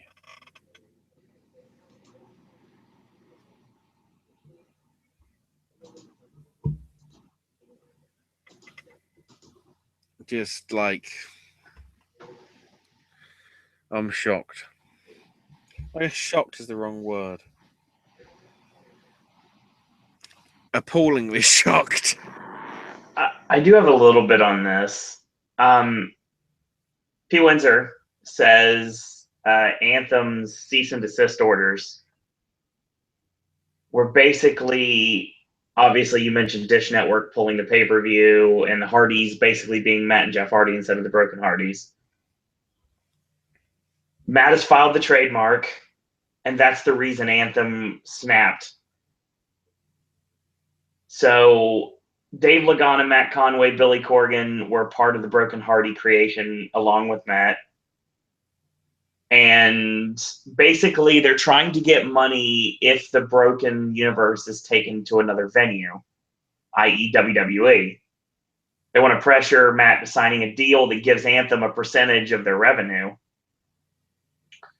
So at this point, this is very similar to what happens when a songwriter seeks royalties.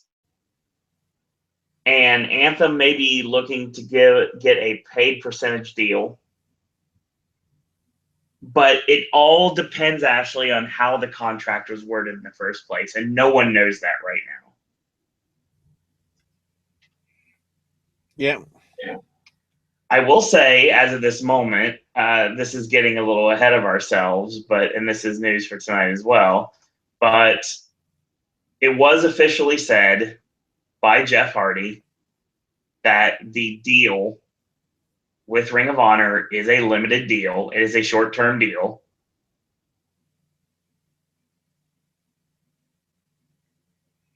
So it is not going to be a WrestleMania deal.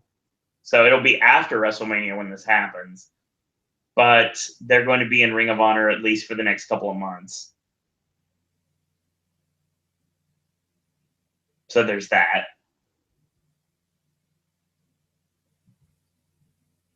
Jeff's actual words, it's a short-term deal, and it's cool because we can still work the indies like we've been doing. Had a great time on the indie circuit. We sell a lot of merch, take a lot of pictures of the fans. Great to be your own boss and being able to do TV with Ring of Honor. Obviously, the big end game here is retiring in WWE. When they're ready to retire, I think that that's probably going to be the direction that we go.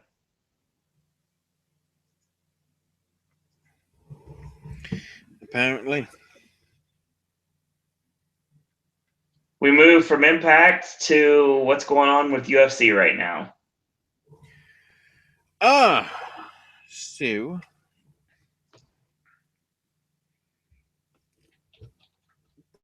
not too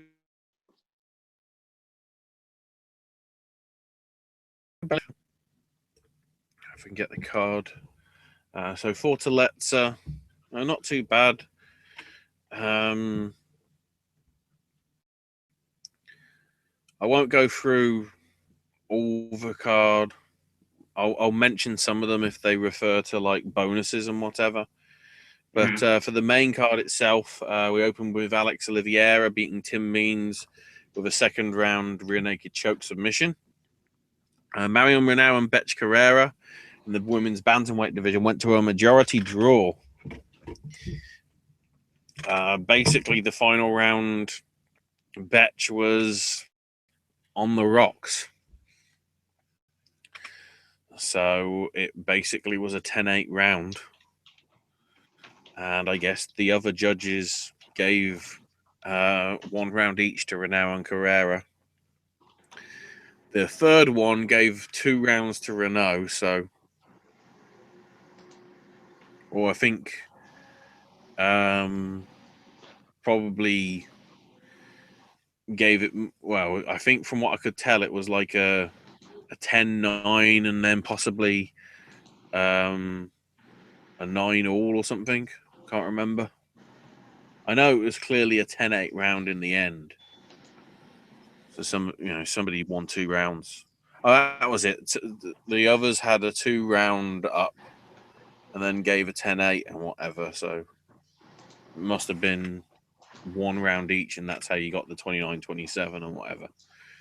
But either way, it went to a draw. So there you go. Ray Borg beat Jussier Formiga via unanimous decision in the flyweights. Edson Barboza victorious over Benny Alderush with a flying knee knockout midway through the second round in the lightweight division.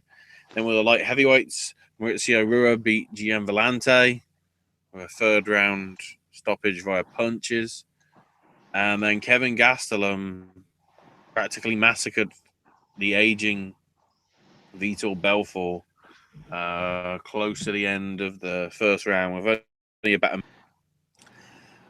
nobody got fight of the night, but there were performance of the night awards going to Kelvin Gastelum for his Belfort win, Edson Barboza for his win over Benny Alderush that I mentioned, and there were 2 from the undercard.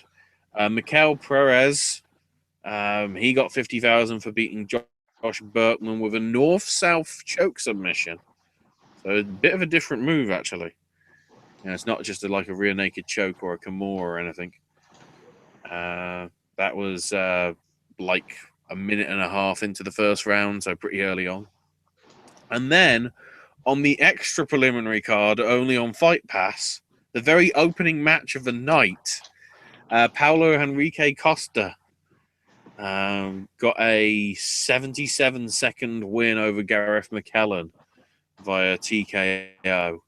So I'd have thought because he was on the Fight Pass section, he probably didn't get a lot of money.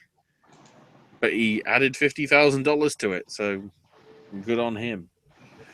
In terms of this weekend, heading on over to London for Fight Night Manua versus Anderson at the O2, happening this Saturday evening. I don't know whether this is going to be on British TV. I should probably check that out if I can load it up.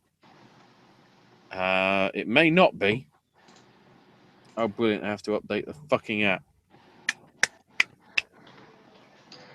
Now let's update the fucking app then as I go through most of the cards. So yeah, this is all from what I can tell on Fight Pass, certainly for US audiences. So we've got, I won't go through the order on the preliminary card stuff, but we've got a women's bantamweight fight with Lena Landsberg versus Lucy Pudilova. 2 middleweight bouts, Bradley Scott versus Scott Ashcombe, and Tom Breeze versus Olawale Bamgbose. A bantamweight fight with Ian Entwistle versus Brett Johns. The welterweight division, Leon Edwards takes on Vicente Luque. 2 lightweight bouts, Mark Diakesque versus Timu Pakalan, and Joseph Duffy versus Reza Madadi. There's also a heavyweight match, no title, between Daniel Omelianchik and Timothy Johnson. And light heavyweight fight as well with Darren Stewart versus Frank Barroso. Your 4-part main event, if you will, the main card, starts off with a featherweight bout with Arnold Allen versus Makwan Amirkhani. Then bantamweight action with Brad Pickett versus Marlon Vera. This was supposed to be Brad Pickett versus Henry Briones, but Briones pulled out, so he's been replaced by Vera. This is, or it would have been Henry Briones' retirement match, but apparently he pulled out. So there you go. Also worth noting that the Lena Landsberg Lucy Pudlova match, that's a change because it was supposed to be Veronica Macedo. The interesting thing is they did fight each other in 2015, so I don't know if that was in like Bellator or Invicta or one of the other companies. But certainly, it's the first time they're meeting in UFC. The last time they did fight, though, Landsberg did win unanimously at the Battle of Botnia in Sweden. So there. Let me have a quick look. Okay, they are by the looks of it, they are showing the UFC show live.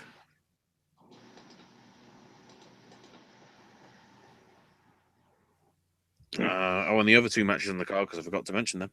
The welterweights, we've got Gunnar Nelson versus Alan Jubam. And the main event in the light heavyweights, Corey Anderson versus Jimmy Manua. If that's how you pronounce it. Probably pronounced it wrong.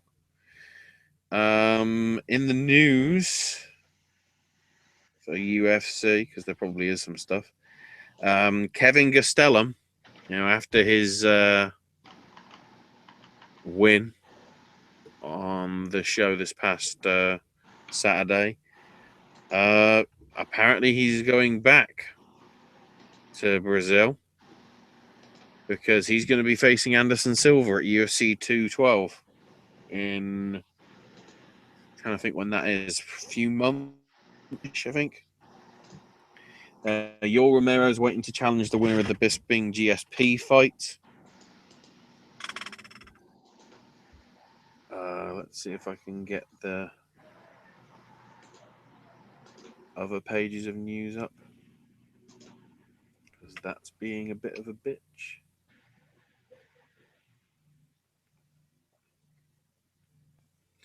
Put that there. Scroll to the UFC stuff. Dana White's shot down the rumors that the Mayweather-McGregor match has been finalized, saying it's nowhere near being done. Roy Nelson versus Alexander Volkov got added to the UFC on Fox card coming up on April the 15th.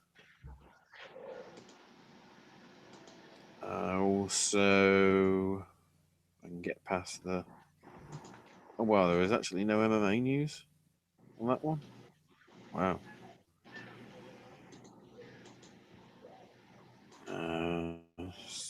Just have a quick look at Sunday, see if there's anything. Hopefully. Oh, there isn't. Brilliant. Just being annoying. Oh, Belfort did announce after his fight that he's got one fight left on his contract and would be interested to fight on the pay-per-view where Gastelum is facing Silva, and would want to retire unless UFC starts up a senior circuit, in which case he'd keep going. Oh, and also, even though it's not technically MMA, but it was something that got quite a bit of press over here, a 14-year-old kid died after a kickboxing match. I don't know whether it was because of the trauma that he took, or whether it was something.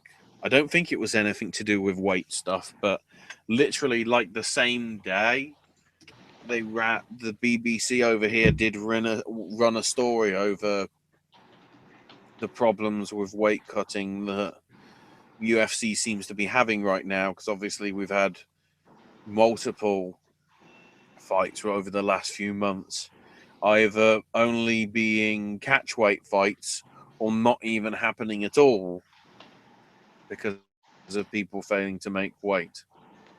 And obviously a big example of that as well is Cyborg not making weight, even though, she'd probably murder everybody and win titles aplenty if she did. But there's your fighting talk, if you want to call it that. All right. Move on to UFC from now WCPW. Which amazingly there aren't a lot. Because there are no details as to what happened this Monday. Interestingly. What I can tell you is a few matches have been added to this weekend shows. Trying to get hopefully it's on the WCPW channel as to the notes. So yeah, this Monday, the 20th, if I can get the dates right, they're calling it the Magnificent Seven. So basically it's going to be a 7-way with Kirby. So yeah, Martin Kirby, Marty Scurll, El Ligero, Travis Banks, BT Gunn, Kenny Williams, and Ricochet. The winner of which gets a title shot somewhere down that freaking line.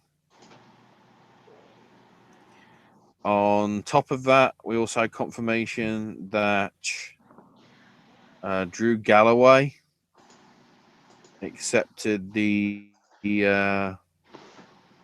title challenge from the prestigious Joe Coffey.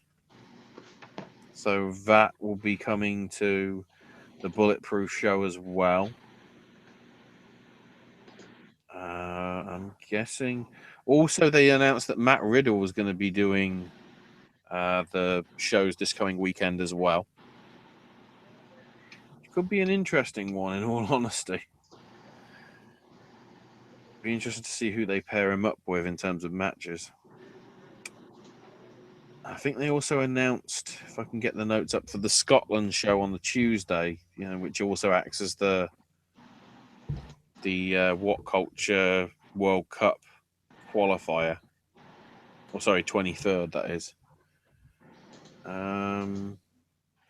It will be the Bullet Club of Adam Cole, Cody Rhodes, and the Young Bucks, which I don't know how that's going to work, but we'll get to that. Taking on the Prestige of Travis Banks, Joe Coffey, Joe Hendry, and BT Gunn.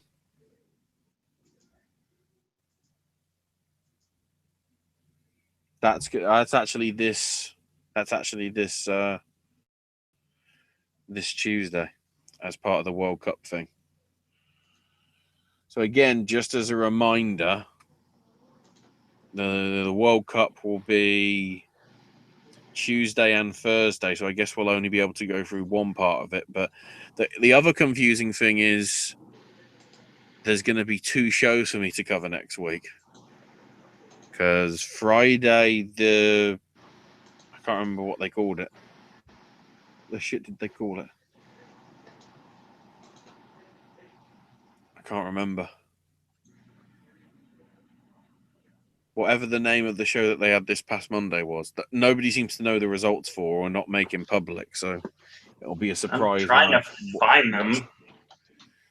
I can't find them. Or, the usual places where I'd look don't seem to have any note about them. Oh, there is one place which I should have thought about.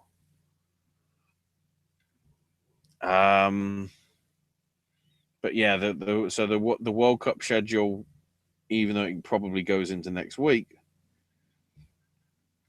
the English bracket is Kirby Ospreay, Rampage Magnus, Skull, Zack Sabre Jr., and Jimmy Havoc, Zach Gibson.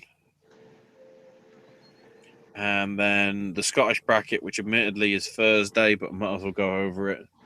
But obviously, it gives plenty of people time if they do want to go to the show in Motherwell. It's Galloway versus Coffey, BT Gunn versus Lewis Gervin, Joe Coffey versus Liam Thompson, and Joe Hendry versus Kenny Williams. So there's the possibility that it could be an all. Wow. I was going to say it could be an all prestige thing, but I don't know whether Mark Coffey's in the prestige because his brother's in there. Who the hell knows? Yeah, even the place where I normally get the WCPW news is not saying that about the show. So yeah, the show that's delayed is going up. Well, the show that's being aired on like tape delay goes up live, I believe, Friday, and highlights will start going up on the YouTube channel from Monday. Mm. And then Monday itself will be the live show, Bulletproof. And then highlights of that will start showing up, I think, like by Friday on YouTube. But the full stuff will only be on the What Culture Extra thing. So, yeah, so I can't make any plans for next Monday either. So, according to WC... And because of the shows running how they are, that means I'm going to have only like a 2-hour gap between that and Raw. God damn it. So, according to the Twitter feed of WCPW, it says Chain Reaction was in London on March 13th, this past Monday. That was it. I knew it was a Diana Ross song or something. It's going to be on demand on What Culture Extra from March 17th on. So it's not even on TV until this Friday. Yeah. Highlights will start on YouTube on Saturday. Okay. And then Bulletproof is Monday with highlights, I think, Friday, did they say? I believe so. 24th. With the World Cup stuff, they've already said that all of those shows will air in some shape or form for free on YouTube.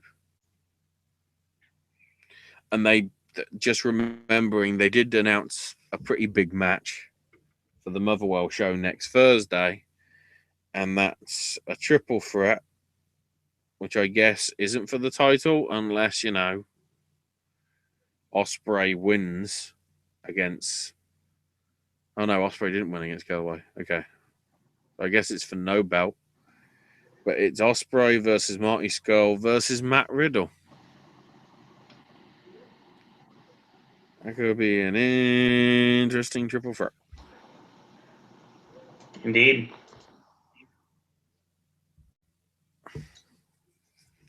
So we move... What culture bit this time? Let's go to NXT. Which I heard was a pretty good show. Yeah, decent stuff. It's still the UCF shows for another week. This is obviously going to get us to TakeOver, which now officially has a logo, which looks like a sun. How appropriate. I don't get it. Hype video package for Ono and Rude. And then we get the match we were promised last week, which never happened, between the Authors of Pain and the Ely brothers. I mean, to be honest, it was short, and I mean real short, but the Ely brothers got a little heat on the Authors for a bit, and then it just went downhill from there. Razor hit the clothesline, Akam tagged in, they hit the Super Collider, and then the last chapter, match over. Paul Ellering gets on the mic and calls the Revival out. He says, "You claim to be the best tag team in the world, but I'm the one who created the algorithm for tag team greatness. The Authors are going to be a dynasty. Here comes DIY." So Tommaso Ciampa mocks Paul Ellering's voice. I was like, "We don't know what algorithm means." And Gargano said, "If anybody can beat the Authors, it's DIY, because We had it won, but the Revival made the save a few weeks ago. They want a fair rematch. Here comes the Revival.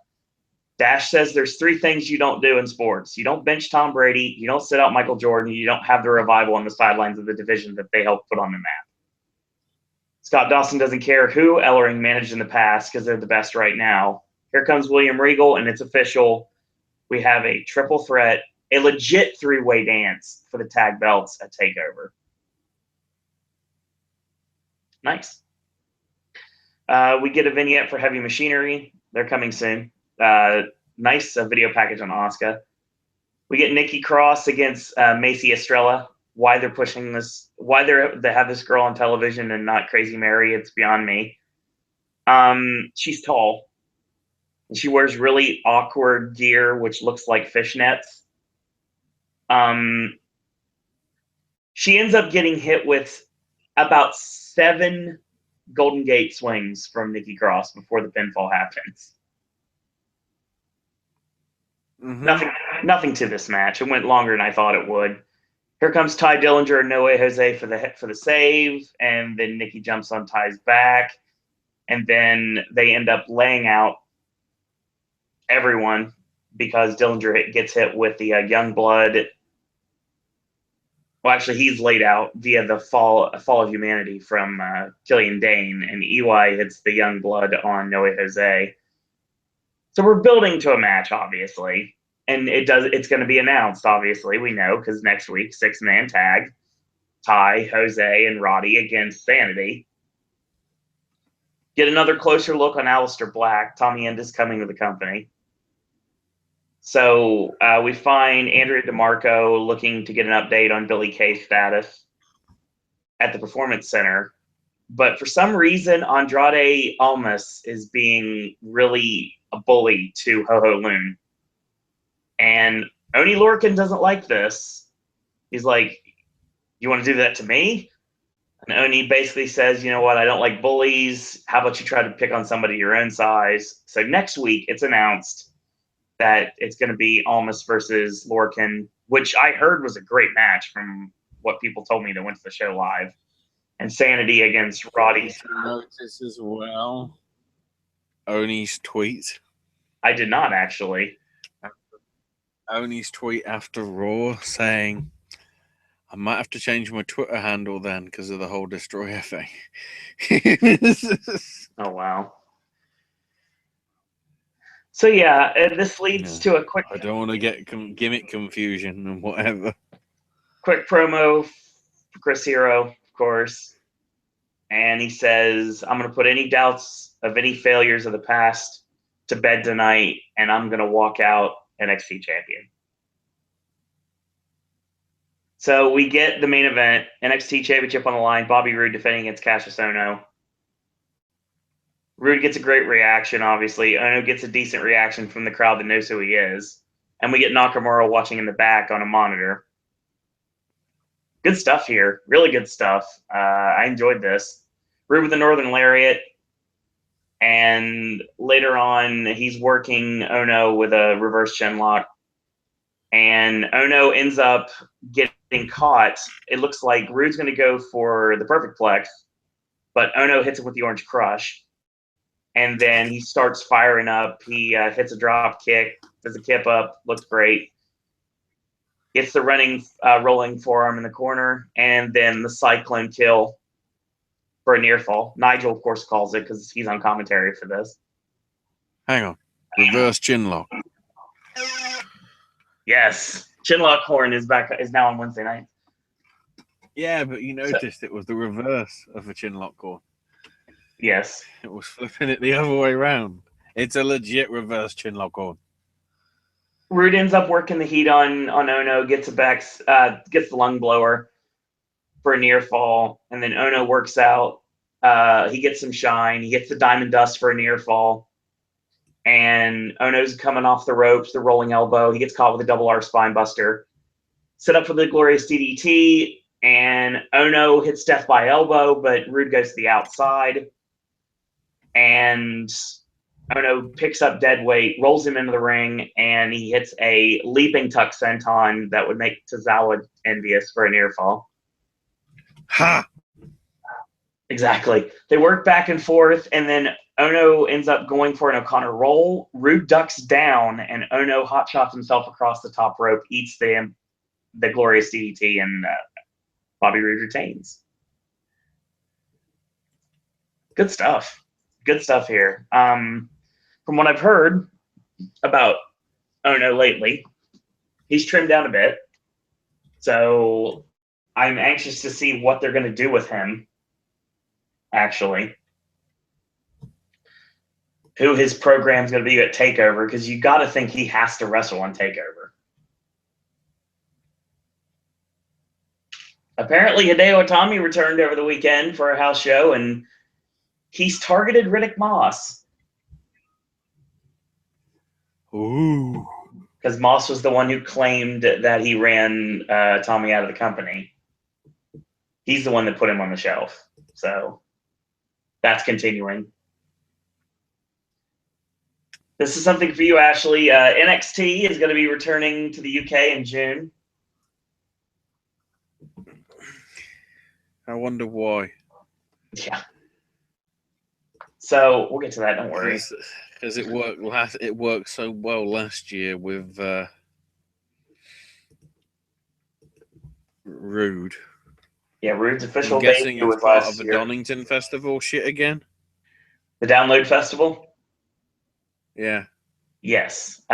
June 5th through the 8th, they're going to be in Aberdeen, Manchester, Leeds, and Brighton. And then June 9th to the 11th is the Download Festival in Derby.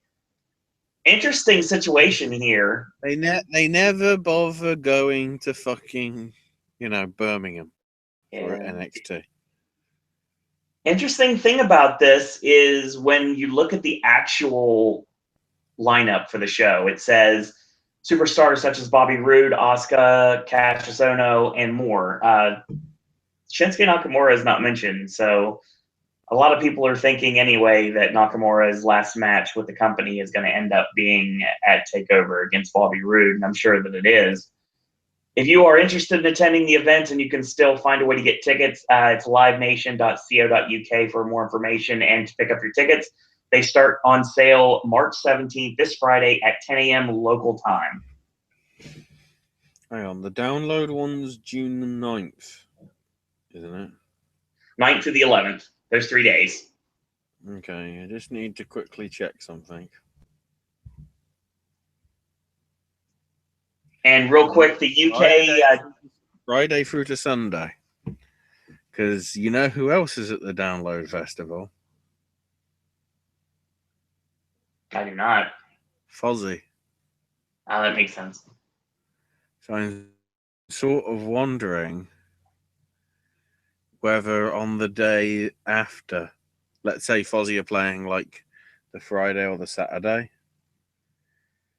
whether we somehow get an impromptu Jericho versus Kevin Owens match, possibly for the live event crowd only, as part of the Download Festival stuff. Or what if they, instead of that, why don't they have Bobby Roode challenge Jericho for the live crowd only?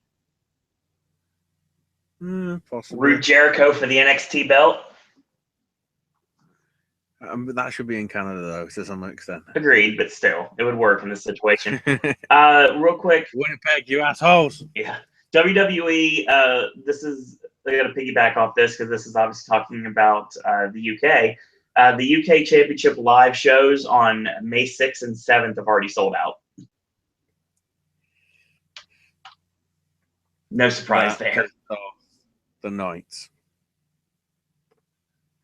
They say that WWE has some motive, but they don't want to say what it is.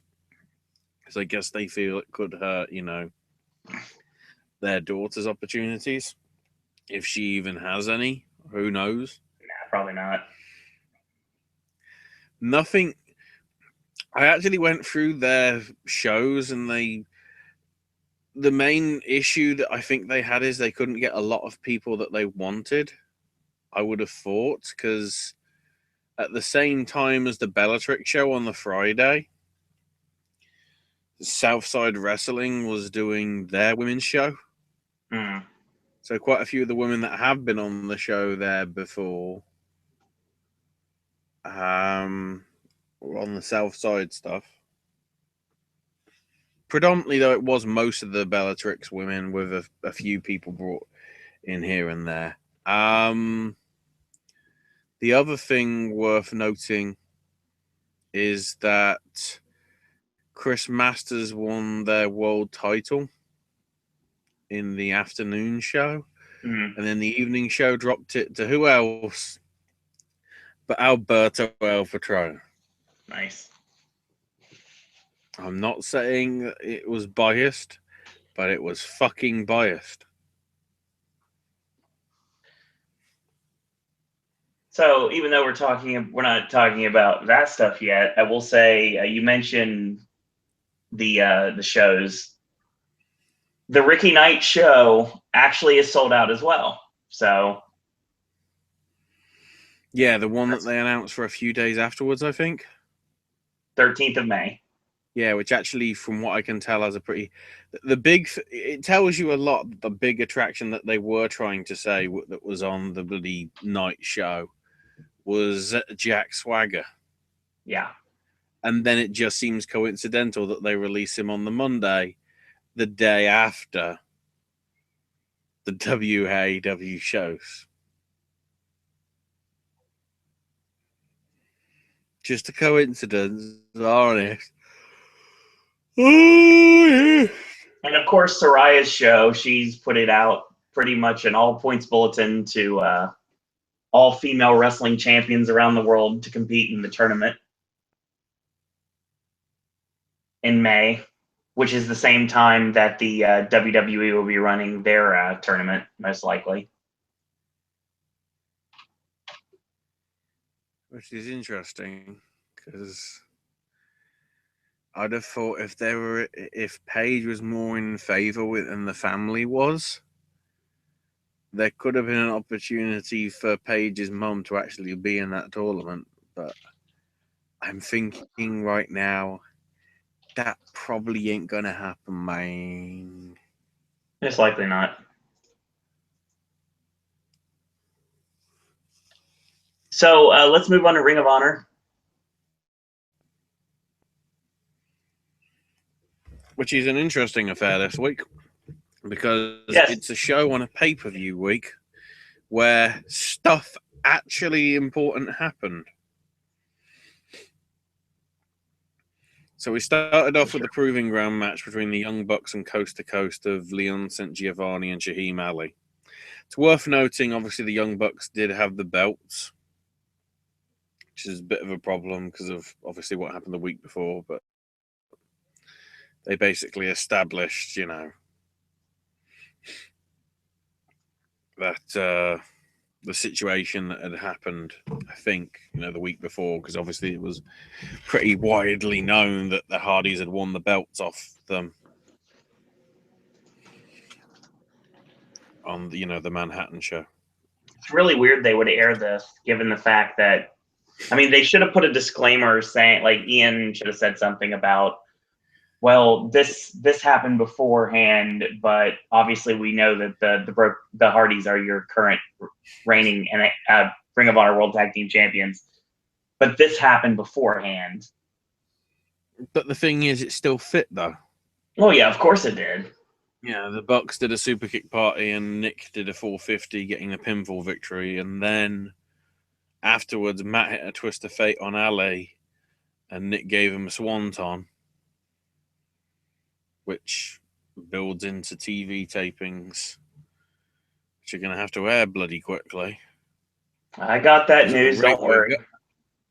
Yeah, but if they've taped 4 weeks worth of stuff, Mm-hmm. the problem is some of the stuff won't be airing in time, right, before Supercard of Honor, which is a live event only thing. It's not being done for TV, from what I can tell. Yes, don't remind me. So then they recap the Leo Rush Kingdom storyline stuff, and Rush is going to be doing an interview with Ian Riccoboni, And Rush says, he wanted to send a clear message to the clowns in the rebellion.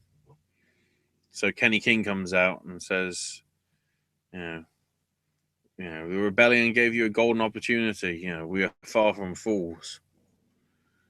And then said, I get live at 2:25, and I'm going to hush Leo Rush. And King was actually proving, I don't fucking need this gimmick. I can actually do some good matches. Sorry, Rat. You can go back on the unemployment line. It looks as if K2 is going to be making his debut in Ring of Honor properly this time. So then we had Brutal Bob Evans on commentary for the Top Prospect Tournament match that came up next, which was Kurt Stallion versus Preston Quinn.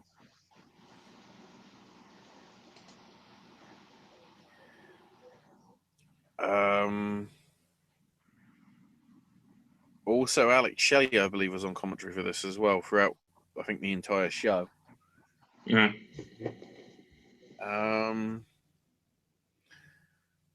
They did it very well because they basically made it as if, Kurt Stallion is sort of the underdog here, and he got the win after the flying headbutt. So Stallion progresses on. So then Cody and Adam Page come out. Cody gets given Page's noose as a gift, but then unwraps the rope and uses it as a visual aid to challenge Jay Lethal to a Texas bull rope match at Supercard of Honor. It was just very well done. It's like, here's this rope, but it can be many other things as well. So then we had Jonathan Gresham versus Dalton Castle, which was as solid and as good as you. Dalton Castle getting the win with the bang rang. Then your main event, because we're having 4 matches this week, thank God. War Machine versus Punishment Martinez and BJ Whitmer. Briscoe on commentary for this one, which I guess was building towards the pay-per-view, but obviously this aired afterwards to some extent. So Martinez managed to get the win for his team, choke slamming Hansen through a table that had been set up. And Whitmer celebrated with him, and Martinez grabbed BJ by the throat and choke slammed him as well, and the crowd went crazy.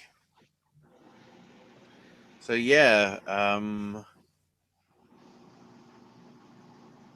it's progressed on the storylines. It's progressed on the stuff for Supercard of Honor. And it wasn't like, here's some filler matches. It wasn't like a Women of Honor thing. Mm-hmm. It wasn't like, here's matches that you may not have seen because they're exclusive to live events or whatever. They actually put on story product.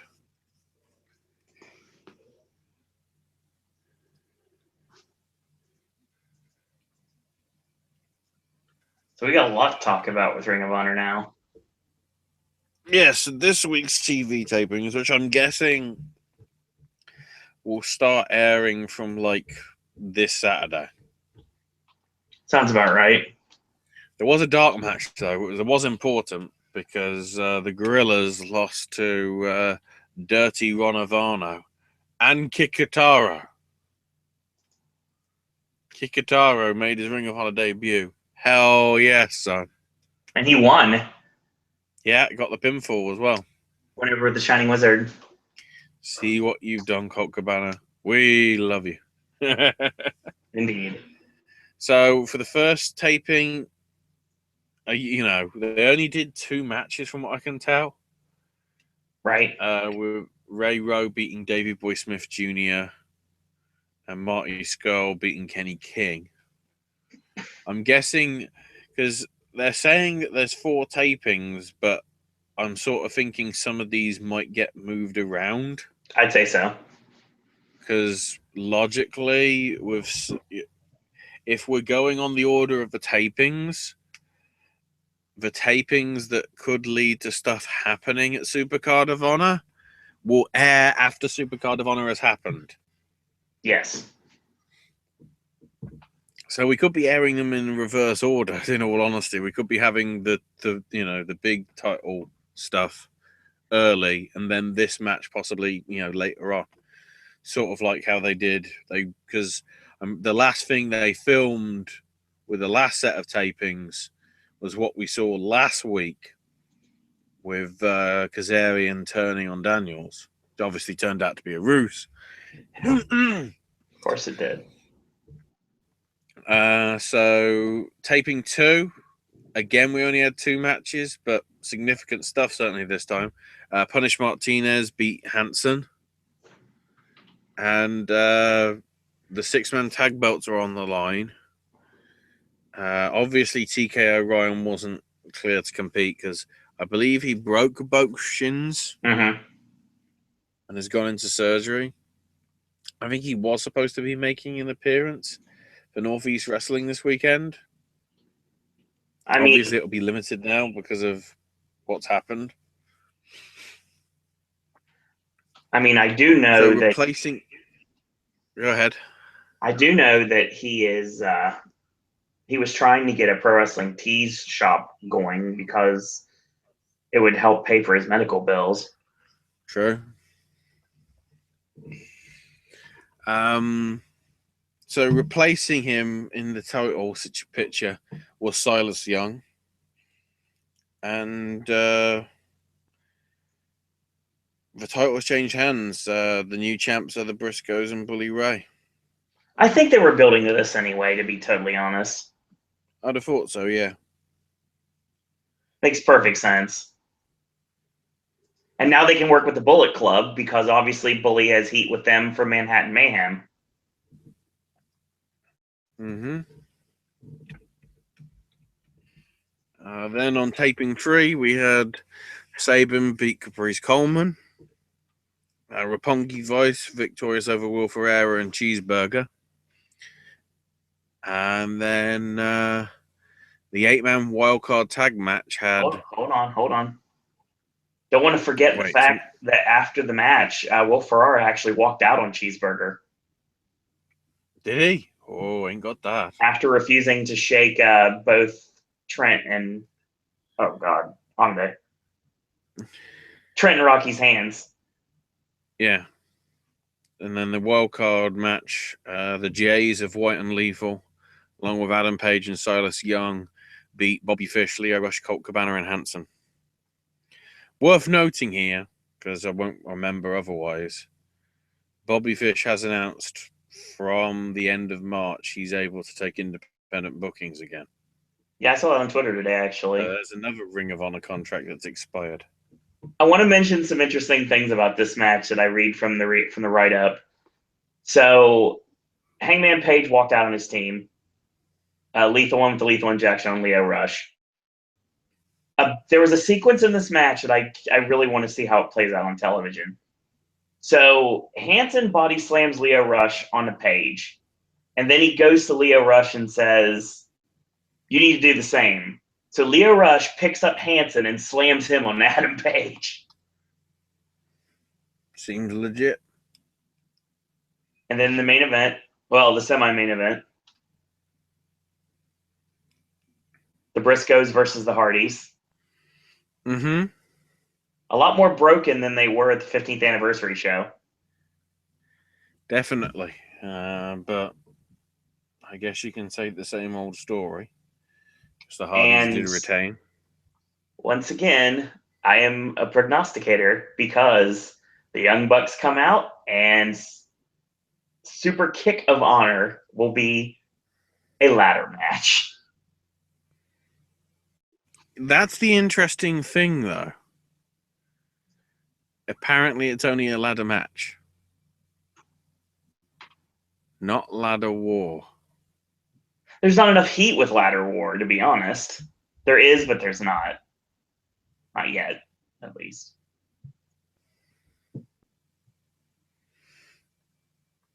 Keep in mind, I mean, I'm not saying there's the possibility that Saturday could be interesting. I'm just saying Saturday could be very interesting, Excalibur. Yeah, I'd say so. Very interesting.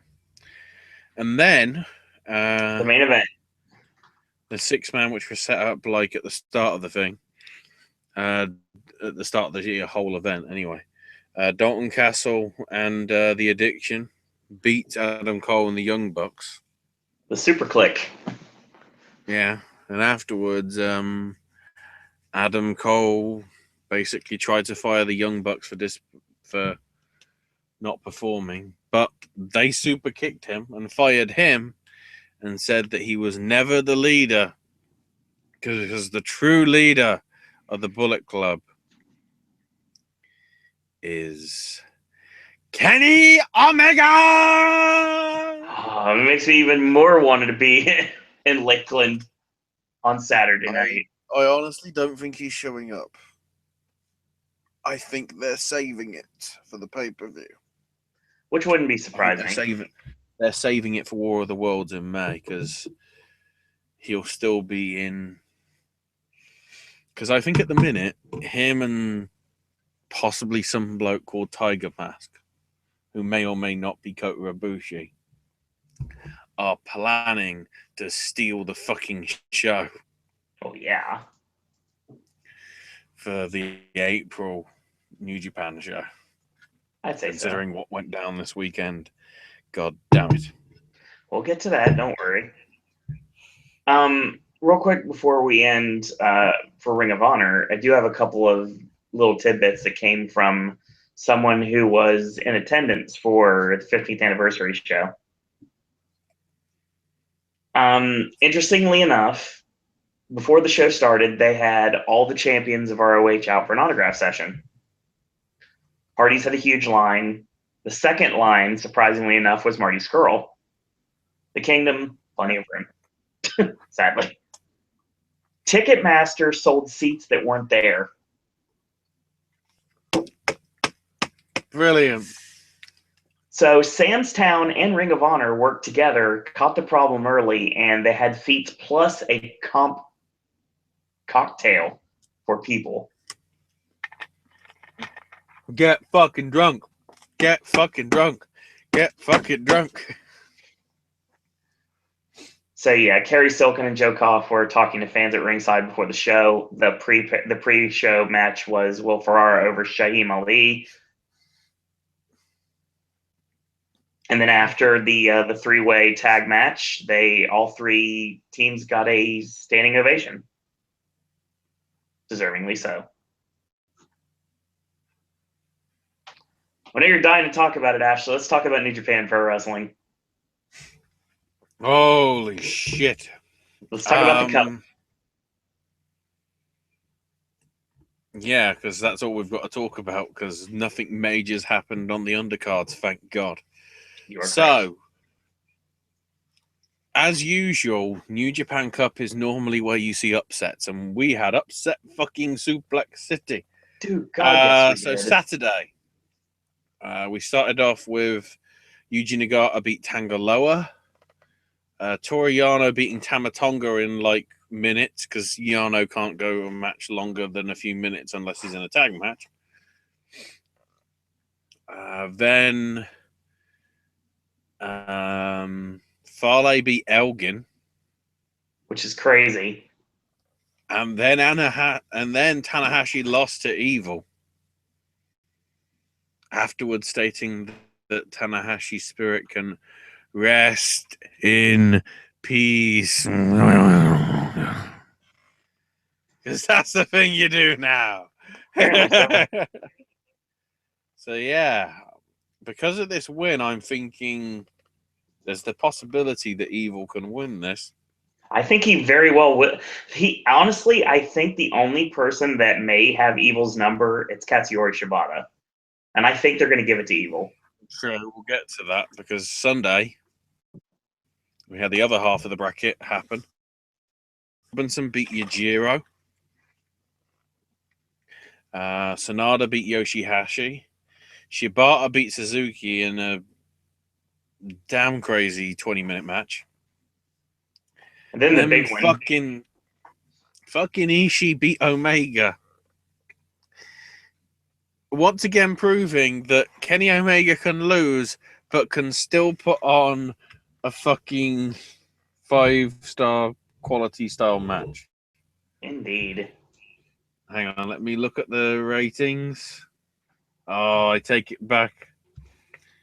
Dave gave it 4 3/4. He wasn't as impressed with the match as he could have been. This the wrong person won. Hey, to give them Omega credit won. for putting the Stone Right. Pitbull over in this match, that was a shock for everyone. Ishii is. A lot of people are saying Ishii deserves a shot because he's just been in the undercard. I agree with you. So the quarterfinals, 3 of which have happened. Monday, Evil beat Yuji Nagata. So yeah, he's progressing on. He'll be taking on Bad Luck Fale as he beat Toriyano. And then earlier today, Wednesday, Shibata beat Juice Robinson with a PK. So it'll be Ishii versus Sanada, which I've got a feeling Ishii's going to win on Friday. Yeah, Ishii's over. Then Sunday could be very interesting with the Fale versus Evil and Ishii versus Sanada. Well, sorry. Ishii versus Shibata. I think Evil's probably going over against Fale. Yep. I would guess. But they have hinted that Fale could be getting another shot in previous things with Okada, so I'm not sure.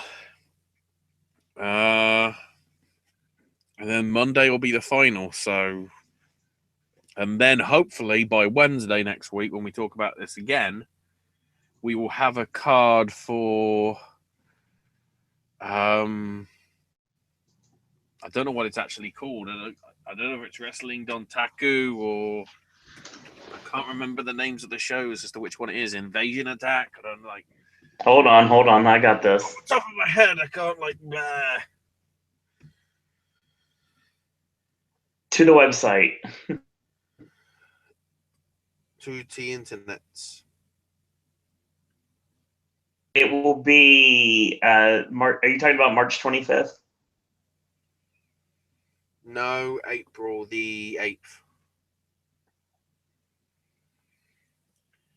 That would be Sakura Genesis.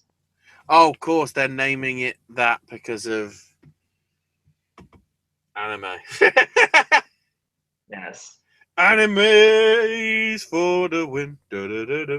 The road to Wrestling Dontaku starts on April 22nd. That's the one that's in May, right? Okay. Yep.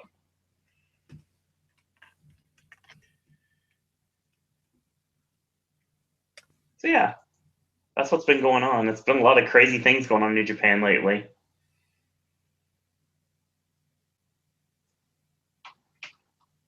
So this is our news portion of the show.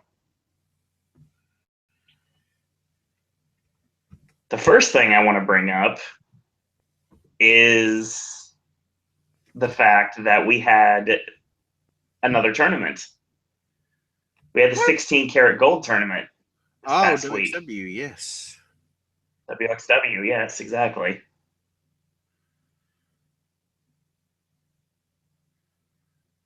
So the winners of the past have been Chris Hero, who's won twice, Zack Sabre Jr., Tommy N, Sami Zayn, Sami Callihan. I have the results from all 3 nights. 10th, we had Cody Rhodes over Damac, Marius Al-Ani over JT Dunn, Timothy Thatcher beat Koji Kanemoto, Ilja Dragunov defeated Robert Dreisker, Matt Riddle over Donovan Dijak, Bad Bones over Paul London, Speedball Mike Bailey defeated ACH. I'd like to have seen that. Walter defeated David Starr to end the show. And then on the next night, on the 11th, Jeff Cobb defeated Donovan Dijak in a non-tournament match. Matt Riddle over Mike Bailey. Dragunov over Timothy Thatcher. Walter over Marius Al-Ani. Bad Bones over Cody Rhodes, which is very interesting, given the fact that Bad Bones looks like Luke Gallows. You can't tell me otherwise. David Starr. Have you seen his WCW stuff? Yes. Yes, I have. He doesn't have as much oil on his tats, though. David Starr successfully defended the Shotgun Championship over Absolute Andy, ACH, and Paul London. Robert Dreisker defeated JT Dunn in a non-tournament match, and Jern Simmons defeated Axel Dieter Jr. to become the Unified World Wrestling Champion. And on the 12th, Ilja Dragunov defeated Bad Bones to go to the finals. Walter over Matt Riddle to the finals. Bobby Guns over Koji Kanemoto. A4 retained the WXW World Tag Team Championships, defeating Paul London and Damac, Avalanche and Julian Nero, and Ringkampf. Emil Satoshi defeated David Starr, Jern Simmons, and Cody Rhodes to become the new Shotgun Champion. In a no-ropes match, Alpha Kevin over Marius Van Beethoven. Mike Bailey and ACH teamed against Donovan Dijak and JT Dunn, who had Cody Rhodes in their corner, and they went over. Interesting. And in a big upset, Ilja Dragunov defeated Walter to win the WXW 16-karat gold tournament. He's only 23 years old, Ashley.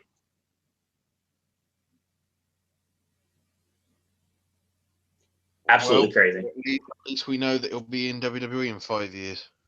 Yes. Pro Wrestling Noah ran their Great Voyage in Yokohama show on the 12th at the Cultural Gymnasium. We have Maibach Taniguchi, Yoshinari Ogawa, and Akitoshi Saito defeating Hayata, Yohei, and Rion Fujiwara. We had Taiji Ishimori and High 69 of the current GHC Junior Tag Champions defeating Daisuke Harada and Tadasuke. The Junior Heavyweight Champion Hajime Ohara defeated Hitoshi Kumano. Cowboy James Storm over Kaito Kiyomiya. Eddie Edwards over Atsushi Katoji, and Naomichi Marufuji and Kiji Muto teamed up to defeat Moose and Kazuma Sakamoto. They had a GHC Tag Championship decision match with Takashi Segura and Kino defeating Muhammad Yon and Masa Kitamiya to become the 38th generation champions. And in the main event, Katsuhiko Nakajima defeated Go Shiozaki to retain the GHC heavyweight title. Does anybody notice the problem? All the Kaijins went over, except for Moose. Remember what they said on Impact. Look, Moose can't defend for the title because he's in Japan. That is correct. On the same show in which Eddie Edwards and James Storm are in Japan, and at the same time are in Orlando.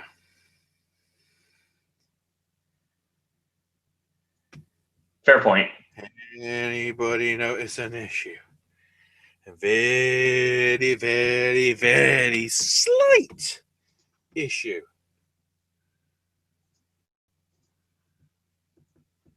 Ever so slight. So Cody Hall officially has signed with Pro Wrestling Noah. Oh, shit. Cody Rhodes will be going back to Arrow as Derek Sampson in an episode which is going to be airing in either late April or early May. Well, it looks like Adam Rose is finally leaving the wrestling business. To do? Ray LePan basically announced he's going to be leaving the wrestling business for 2017. So doesn't say exactly what he's going to be doing. He's just leaving wrestling. Yeah, but he said for 2017. Is what he's leaving. So it's going to be this year will be his last year is what it looks like. Oh, I thought it was like he's taking the rest of a year off. And then 2018, he'll be back in GFW because Impact won't exist. I don't know about that. Probably. Continue. Apparently, Pete Gass wrote a book.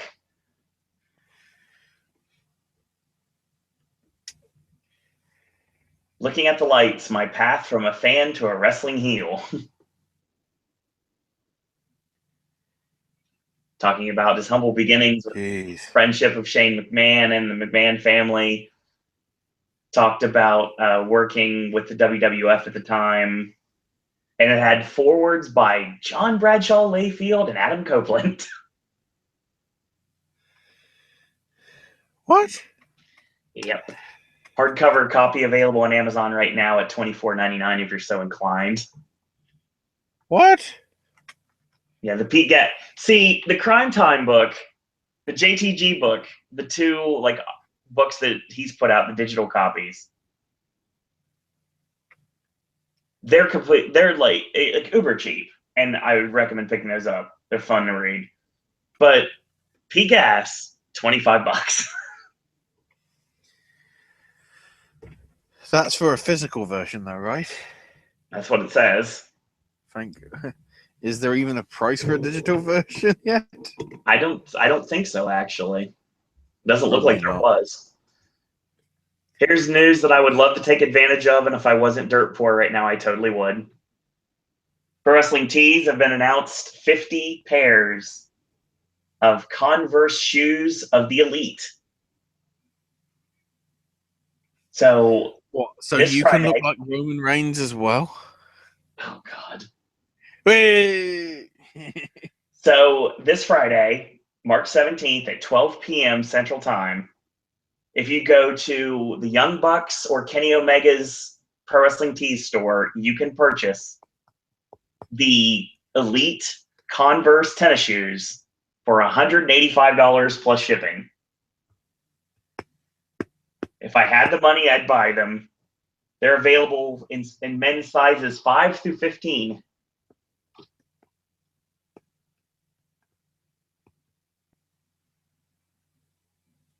Hmm.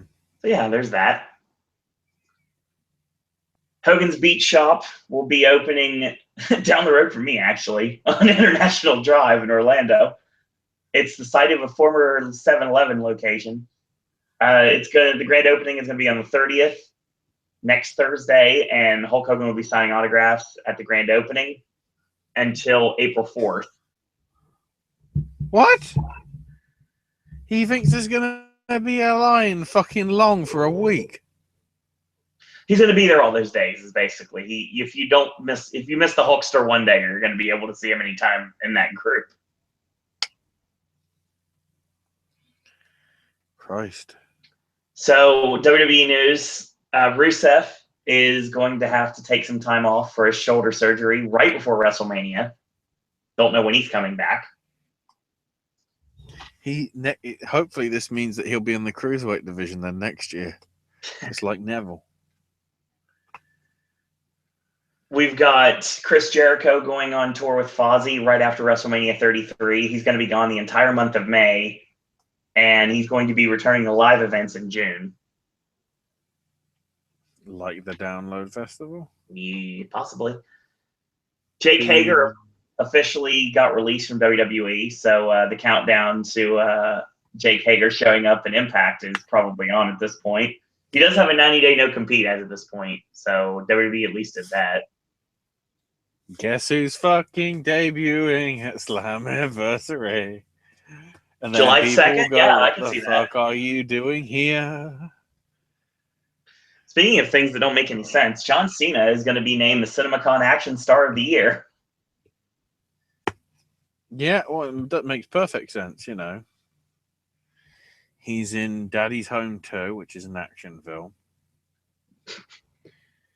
He's in that Iraqi sniper thing, which is clearly an action film, but it's not an action film. He's in. Isn't he doing something else? Well, obviously, there's Trainwreck, but I mean, I know you're not thinking about that. No, I'm talking about the stuff that he's doing in the next few months. That's why he's away. Well, all I knew was Daddy's Home. I thought there was something else. It's not easy to find. Mm-hmm. I find it ironic that he's Action Star of the Year, yet, you know, the other one, Dwayne, is like... Oh, yeah, he's doing the... He did an action comedy in Central Intelligence. He did action with Fast 7, even though that was the year before. Dwayne is an action star, though. Dwayne's just a star in general. He's the saver of all franchises. Well, the movie. You're saying Moana. Yeah, your Iraqi sniper film is a Doug Liman film with Aaron Johnson. That's why I was going like, why is Cena in a Doug Liman film that's on Amazon with Aaron Johnson and some bloke playing an Iraqi sniper? It's like, that really doesn't fit. And Cena's doing a movie called The Pact. That's the one that I was thinking of. With Haley Lou Richardson, Leslie Mann, and Ike Barinholtz. Mm-hmm. It's about a pact of basically the girls are planning to lose their virginity at a dance or a prom or something. Who are they going to lose their virginity to? Prom. John Cena! I think Cena might end up being a dad or an older brother or something, potentially. It's also being produced by Seth Rogen and Evan Goldberg. Oh, so it's a comedy then. Oh, definitely a comedy. Action Star of the Year, everybody. Kay Cannon, who was one of the writers of Pitch Perfect, this is her directorial debut. Oh dear. Yeah, that would scare AJ enough. She also wrote on 30 Rock, and she's Jason Sudeikis' wife. Whenever you get a situation of, yeah, this is a guy that's just produced shit and now he thinks he can direct. Yeah, that's a problem most of the time. Or like, this was a writer that thinks they can direct. It never normally works. This is a fair point. So, the rest of here's a piece of news that I'm really not happy about, obviously. I've been upset about this since I heard about it. Not upset like that, but this sucks. Sami Zayn's push is about to be over because of Seth Rollins coming back. And Finn Balor coming back soon. And Jericho being a face. So the WWE doesn't need Sami Zayn as a top babyface any longer because they're stupid. Stupid! Feel better, Logan. Thank you for listening tonight, and we'll definitely see you on Monday. Don't go just a moment, Logan, because I just want to quickly mention, I was going to mention it in the CZW results, but some CZW news, because the Wire TV title is going to be on the line at the next Championship Wrestling from Hollywood taping on March 26th.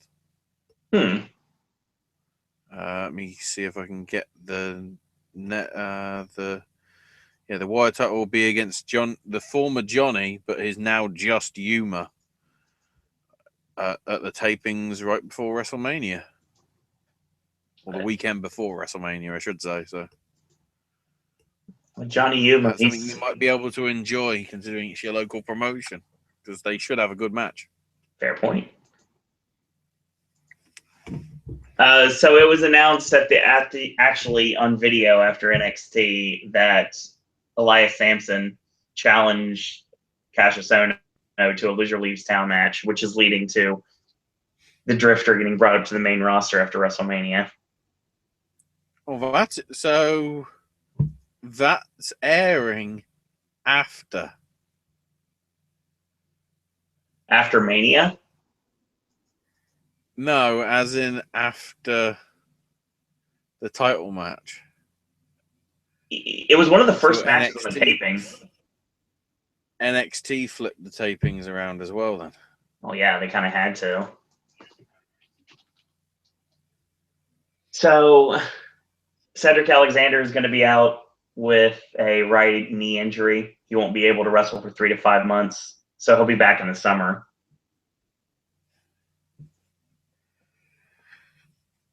Sucks. Mm-hmm. Interestingly enough, it was announced that the final event at the Joe Louis Arena was going to be the Raw that happened this past week. But they're going to be returning on July 29th for a Smackdown show.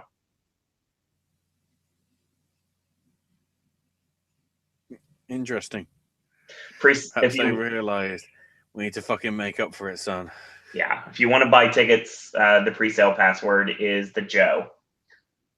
Seth Rollins is restricted in what he's allowed to do, like he did with Triple H on Raw, but his WrestleMania status is still undecided.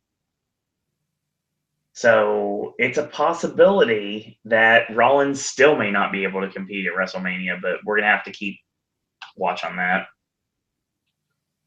Backlash tickets go on sale this Saturday at 1 p.m. Eastern.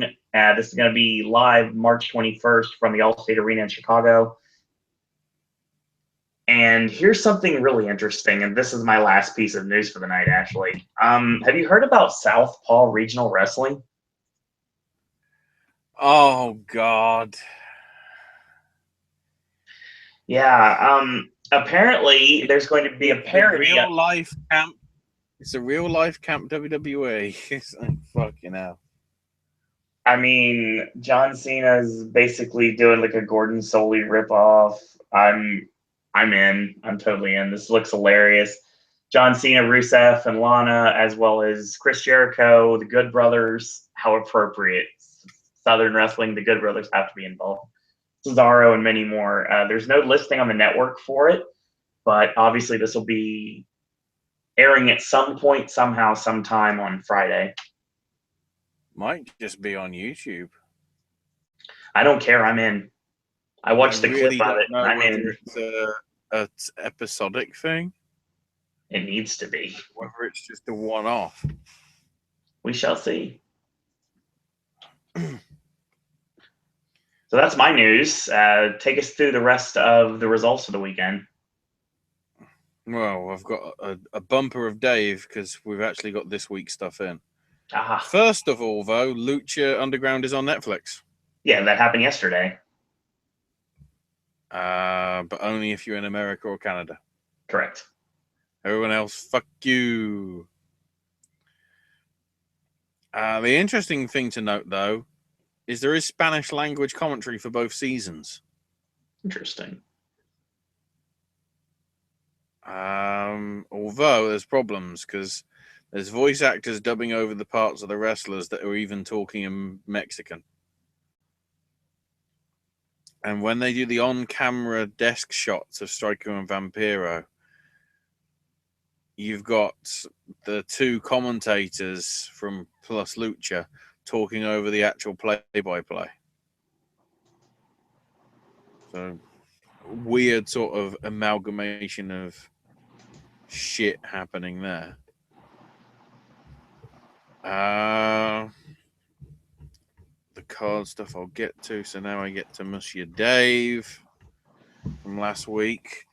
WWE makes it clear they want talent not to say the Hardys may be coming. Yep. It's also been told to Dave that Mike and Maria have a destination but wanted to keep the destination quiet. So whether it's Ring of Honor in New Japan or whether it's WWE, we'll find out. There's also word going around that because they did basically a benefit show for Braza de Plata, a.k.a. Super Porky. Right. There are rumors that he's going to have to retire soon. Basically, the feeling in his legs is so bad that he won't be able to regularly wrestle anymore. Although there are guys out there that can't move and still get in the ring in their 60s and 70s and whatever. So, Super Porky is a bit of a legend in Mexico.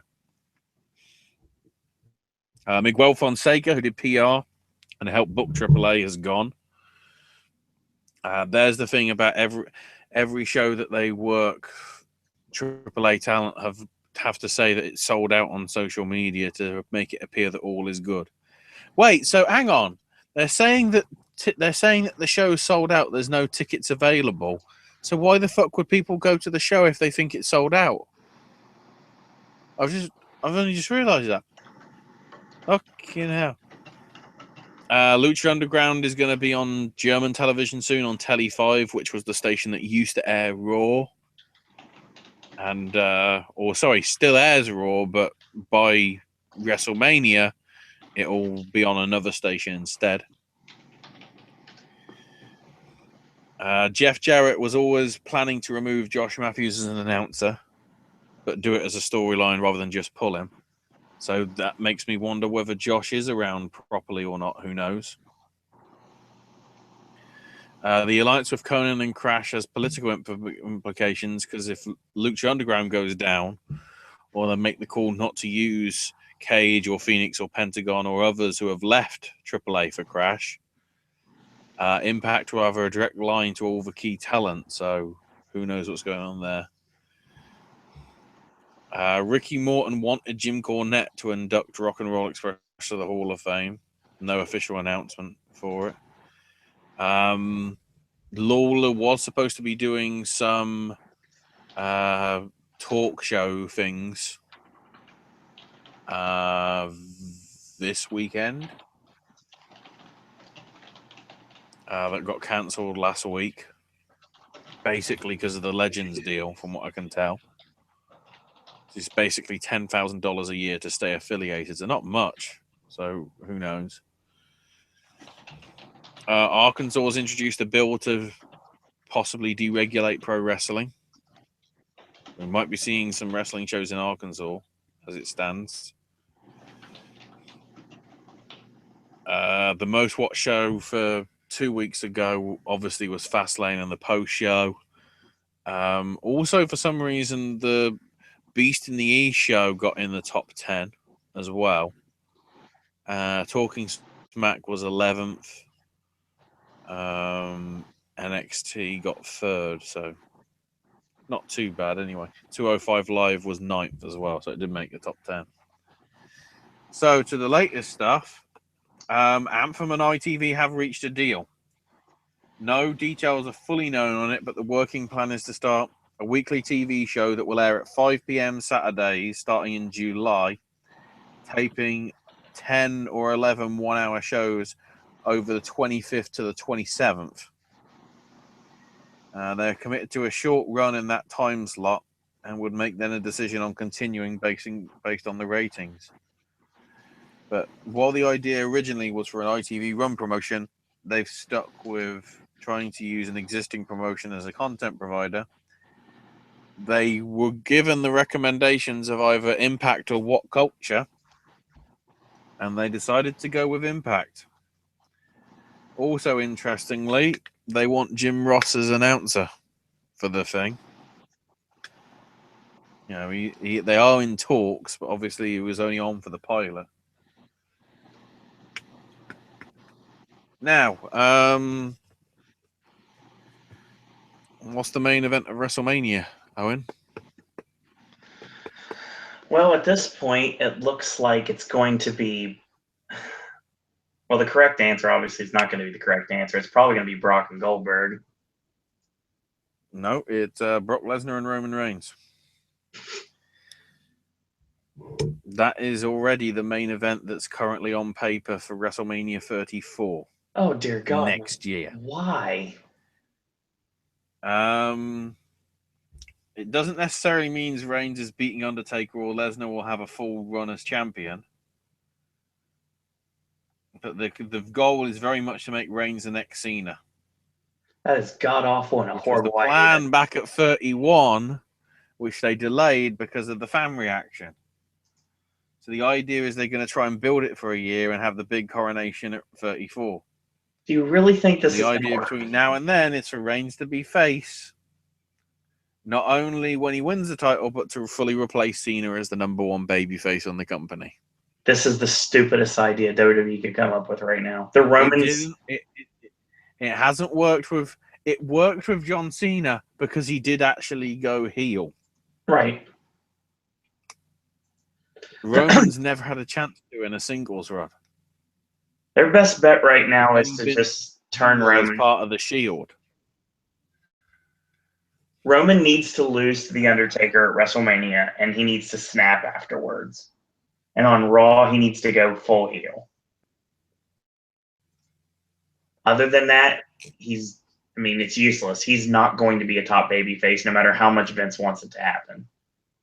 People are not buying into it at all. Big Show and Shaq is officially off by the looks of it. He's noted, though, that Shaq did show a picture of himself in great shape. So the idea that he hadn't trained, like Show had said, clearly wasn't the case. It probably is something to do with money, financial disagreements and whatever. A lot of people said that it shouldn't have been done. Or if it was done, they should have done it when they did all the angles, obviously, at WrestleMania and at the ESPYs, rather than just leave it hanging. As of Tuesday, 317 tickets were left for sale for WrestleMania on the primary market, but there were thousands on the secondary resale market. Yeah, I can see that. Raw, SmackDown, the Hall of Fame, and NXT are all sold out on the primary. Yep. Secondary tickets start at $109 for seats that were $160 for WrestleMania. The cheapest front row seat is $6,300. There are people that have the front row seat but are literally taking a loss because they don't want to see the show. Jesus Christ. Conan claimed that AAA was trying to get Halloween, Damien 666, and Mr. Aguila to come in so that they could be able to use the Perros del Mal name that they were claiming ownership of and have it at least be seen as legit since they were the original members as part of the group. Vampiro is now officially head of talent relations for Lucha Underground now, not just AAA. So it isn't rolled down, apparently. And of course, that means that AAA and Lucha Underground are working closer together, which I thought that was the deal anyway, but there you go. Also regarding Crash, Conan said Anthem's going to help them try and get television deals outside of Mexico. So that could be interesting.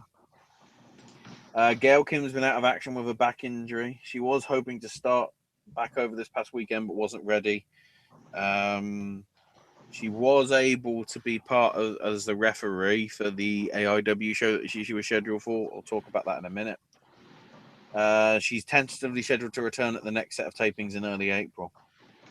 But it is worth noting she is a free agent right now. So it's going to be a pay per appearance deal sort of thing. At least for her. The plan is for Nakamura to debut on the roster soon. Possibly on the Raw after Mania. Yep, that's what I'm hearing too. It's worth noting that the posters for the UK tour, you mentioned Rude and Asuka and Ono. Yep. Also, no Villains Nakamura. of Sanity and Aleister Black as well. Yep. Should be good. Dwayne says he's going to try and get to Orlando for WrestleMania for Eric Legrand. So I'm guessing, if anything, he could be the one that inducts him in, possibly. That's possible. If he's available.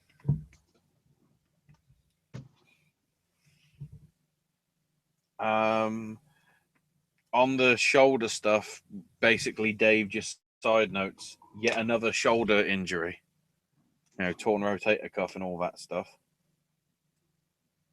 That's why they're doing all the shit that they're doing. Io Shirai is supposedly doing a tryout in WWE today. WWE put an article up about this and pulled it and just said people are having tryouts at the Performance Center. Which is an interesting reversal. But basically, the thing is with Shirai, it's not really a tryout, it's basically drills. Because they know.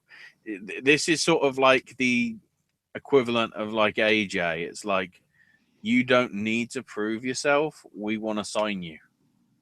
We just want to make sure that you're up to fitness.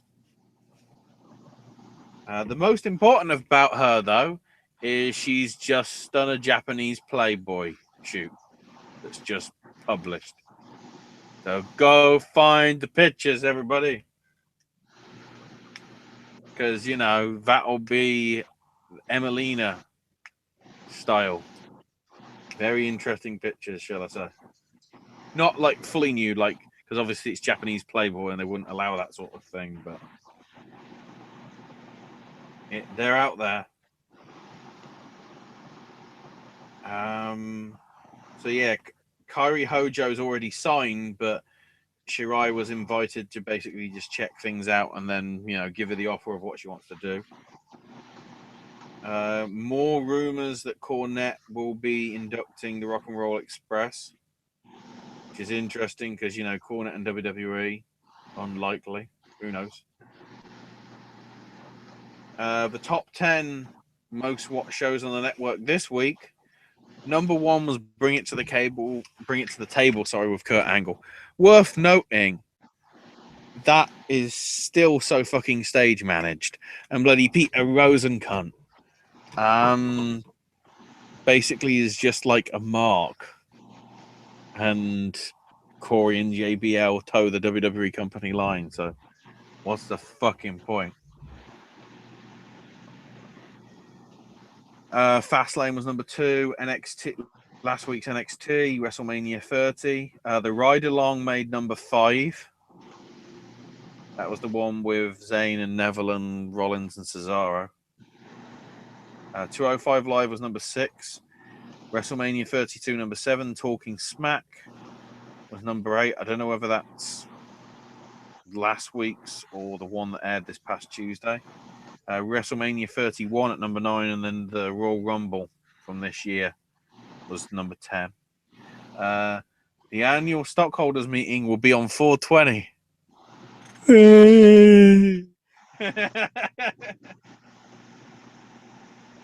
With the retirement of Joe Perkins, who's been on the board since '99, the board members will be Vince, Stephanie, Paul, Stuart Goldfarb, Patricia Gottsman, Laureen Ong, Rory, Robin Peterson. Wow, she's on the board and she's 41. I mean, I know Stephanie's 40, but she's like part of the family. But being on the board and being 41, the man. The other people that I mentioned are like 62, 58, and 64 respectively, and then you got Frank Riddick who's 60 and Jeffrey Speed who's 54. So Robin Peterson's very young to be a board member. Then it says about Kevin Dunn's 56. Seriously? Holy shit! Thought he was younger. Just mentions like the who's going to be attending, as the board members and like the senior staff, the senior executive team. Apparently, the base salaries for Vince is $1.4 million.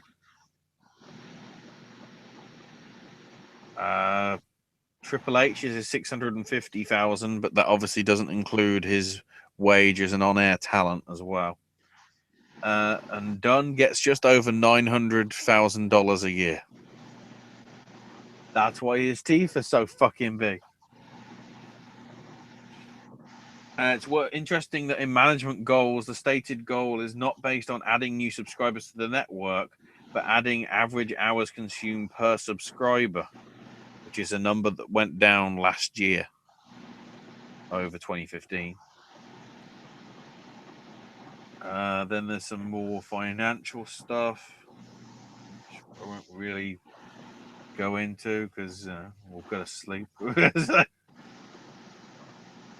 I think that's everything for now, anyway. So the other results, if I can get there. Oh, something I actually did want to mention. Some updates to the WrestleMania Indie cards. So Shimmer's pay-per-view will be having Mercedes Martinez defending the world title against Candice LeRae. And Vanessa Craven and Tessa Blanchard defend the tag belts against Mia Yim and Kaylee Ray. There's a possibility that Ray's could be winning both titles and not Mysterio. Also set to be on the card, Dolce Garcia, the former Sexy Star, Jessica Havoc, Cherry Bomb, Leva Bates, Shayna Baszler, Santana Garrett, Kellyanne, Vader Scott, Samantha Heights, Nevaeh, and Britt Baker. Evolve announced a heck of a lot of Evolve versus Progress matches for the Super Show, along with a few other announcements. So the Battle of Champions elimination match to crown the first WWN champion. We've got Drew Galloway and Fred Yehi and Matt Riddle. And then Power and Tracy Williams, who won the first two style battles. And then the winner of this past week's final qualifier, John Davis. He's in there. So that'll be a 6-way elimination. So I guess that'll be 6-pack challenge to some extent, won't it? It's called that. I can't even remember.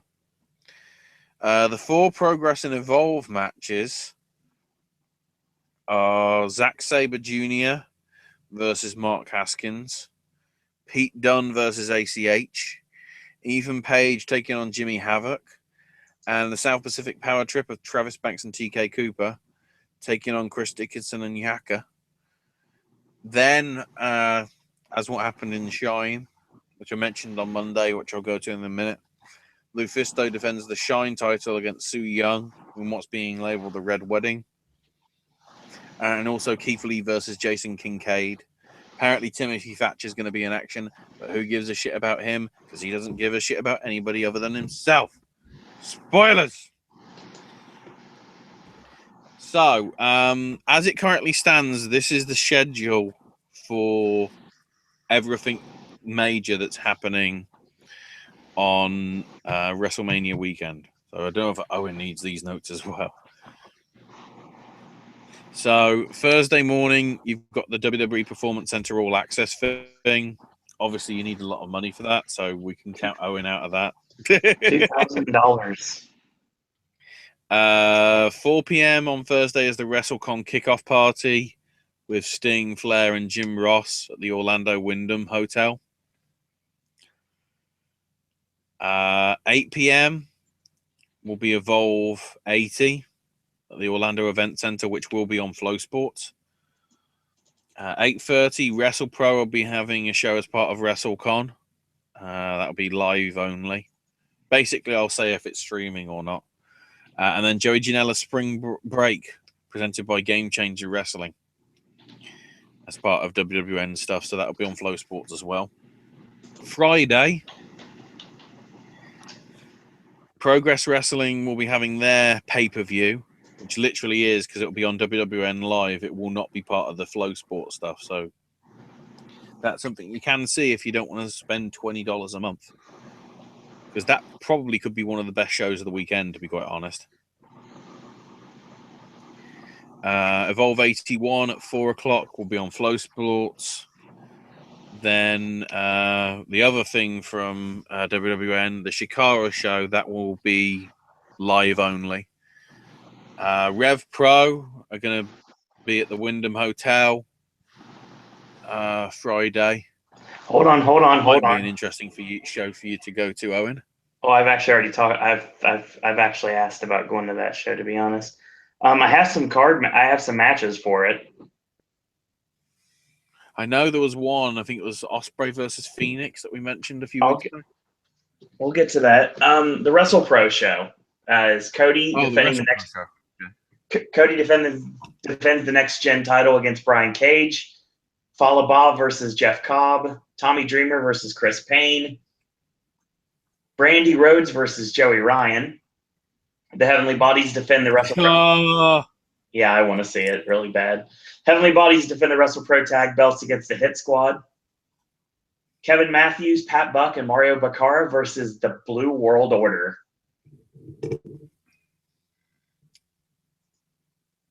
Okay. 8:30 bell time. Rev Pro show. Zack Sabre Jr. versus Pentagon. Ricochet versus Marty Scurll. Jay White versus Sami Callihan. Phoenix versus Ospreay. Shane Strickland and Ryan Smile versus the Unbreakable Effin' Machines. And Martin Stone versus Jeff Cobb. I want to go to that show. Don't get me wrong.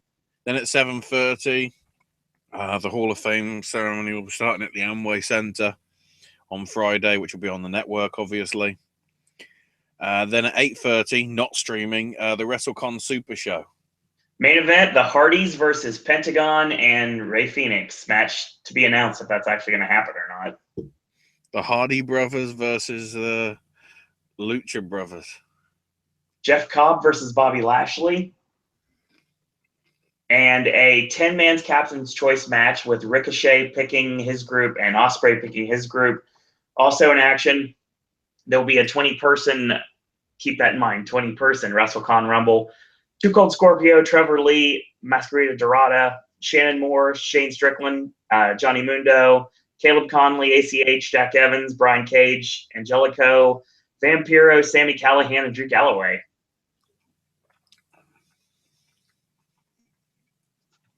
$20-person. That's what it says.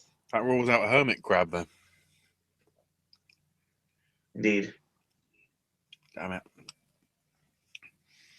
It also rules out Kaiju, as Kaiju Big Battle will be finishing off Friday with a midnight show, which I think is going to be on Flow Sports in some shape or form. I think.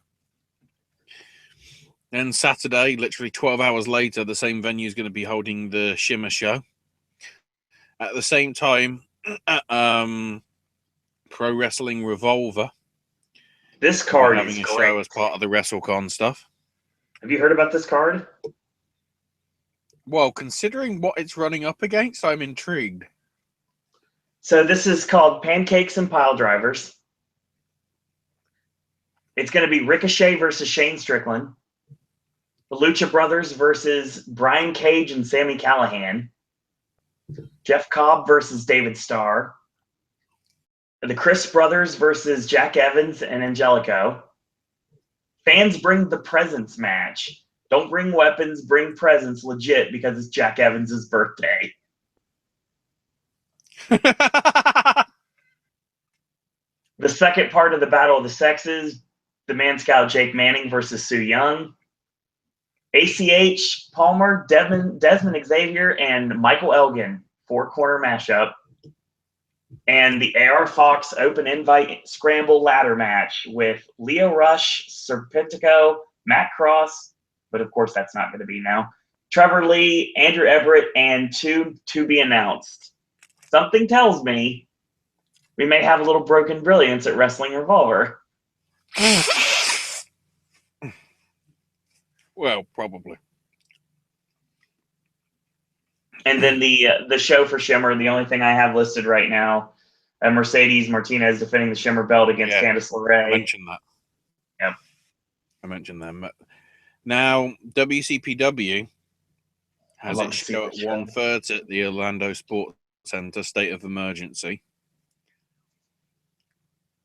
No announcement has yet been made as to whether it's going to be on YouTube or live on What Culture Extra or just taped to air at a later date on What Culture Extra or the YouTube or whatever. Ringside with Jim Ross is at 2 p.m. Yep. With special guests Tony Schiavone and Paul O'Beeran at Plaza North Live. It's also going to have Jim Cornette and Tyrus. Well, the last bit ruined it, but whatever. At 2:45, One Night with a Click at WrestleCon. Yep. Then 4 p.m., we've got Shikara, their show, their second show at or as part of the WWN stuff. Again, that won't be streaming because it's all going to be done for Shikara Topia. Right. I'm guessing later in the week. Also at that same time, though, it should be interesting in terms of who's on this card, considering, Lufisto and Su Yung are going to be busy 4 hours later. So I'm intrigued whether Owen's got some of the card for this. We've got the WrestleCon Women's Showcase show. So this show has a main event of Su Yung and Taya Valkyrie. Su Yung, Christ, she's going to be bloody... How do we know how far Wyndham is from the event center? It can't be that far. We have Taylor Hendricks and Chelsea taking on Santana Garrett and Gabby. Kennedy Brink versus Jazz. Jessica Havoc takes on Kellyanne. Thunder Rosa versus Indy Hartwell. A four-way with Angel Rose, Solo Darling, Samantha Heights, and Renee Michelle. Deonna Purrazzo versus Hudson Envy. And in action, Tessa Blanchard, Allie, Nevaeh, Leva Bates, Jade, Renee Michelle, and Rachel Ellering. I don't know why it listed Renee Michelle twice. Is available. Good job. Yeah, that's what it says.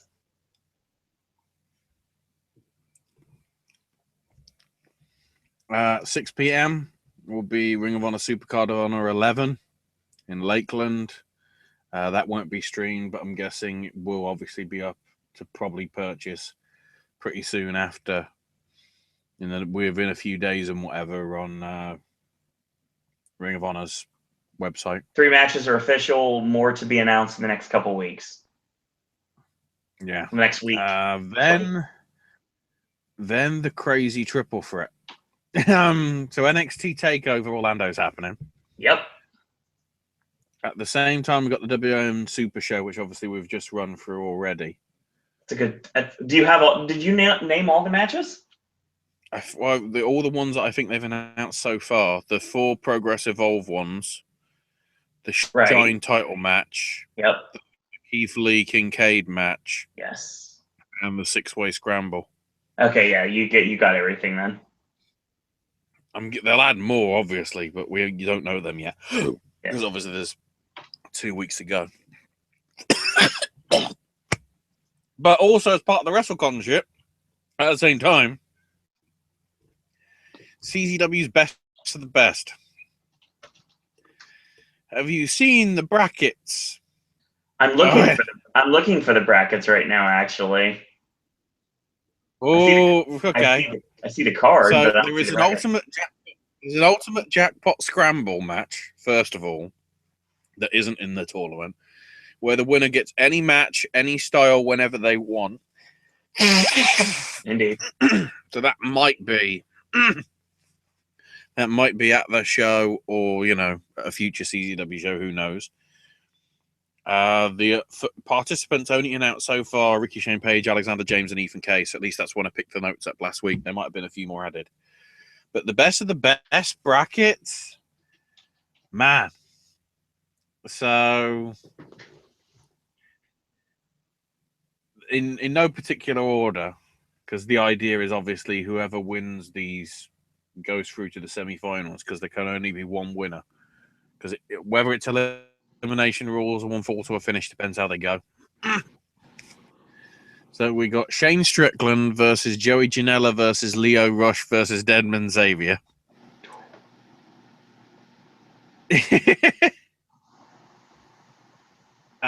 We've got Scorpio Sky versus Zachary Wentz versus Anthony Henry versus Michael Elgin. We've got Jason Cade versus Ricochet versus David Starr versus AR Fox. And then the interesting one in which I feel sorry for the man behind the mask. Because it's Ray Phoenix versus Jake Christ versus Dave Christ versus Sami Callihan. It's Phoenix versus OI4K. Yeah, it is.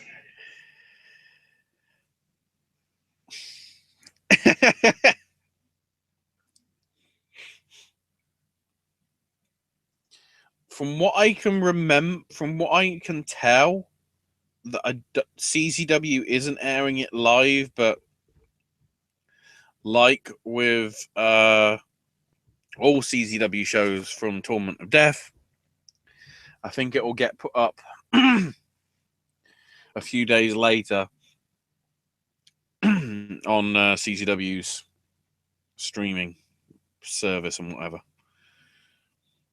on CZW's website. And then the midnight show on Flow Sports will be the Beyond Wrestling show. And then Sunday, we got Ringside with Jim Ross with special guests Jim Cornette and Bruce Pritchard. And some show called WrestleMania 33. Apparently on a thing called the WWE Network. I hadn't heard of that. Then you've got Raw on Monday, SmackDown Tuesday, and the NXT tapings at Full Sail. Yeah. On Wednesday. We'll run through that again, obviously, the day before, so Owen can make his itinerary as to what he's going to do. I might be going. I might be going to WrestleCon. It just depends. I will be going to Access. I don't know exactly when. Obviously, I'm going to Mania, Takeover, Raw, SmackDown. I'm trying to get over to NXT, but we'll see what happens with that. You didn't mention Wale Mania 3. Oh, because that's sort of a separate item. Plus, they only sort of announced it after that article got put up in terms of the stuff. Yeah, so no matches are announced yet. But they have announced that Ricochet and Will Ospreay are going to be on, as well as Tama Tonga and Tangaloa. In terms, also there'll be live podcasts and whatever,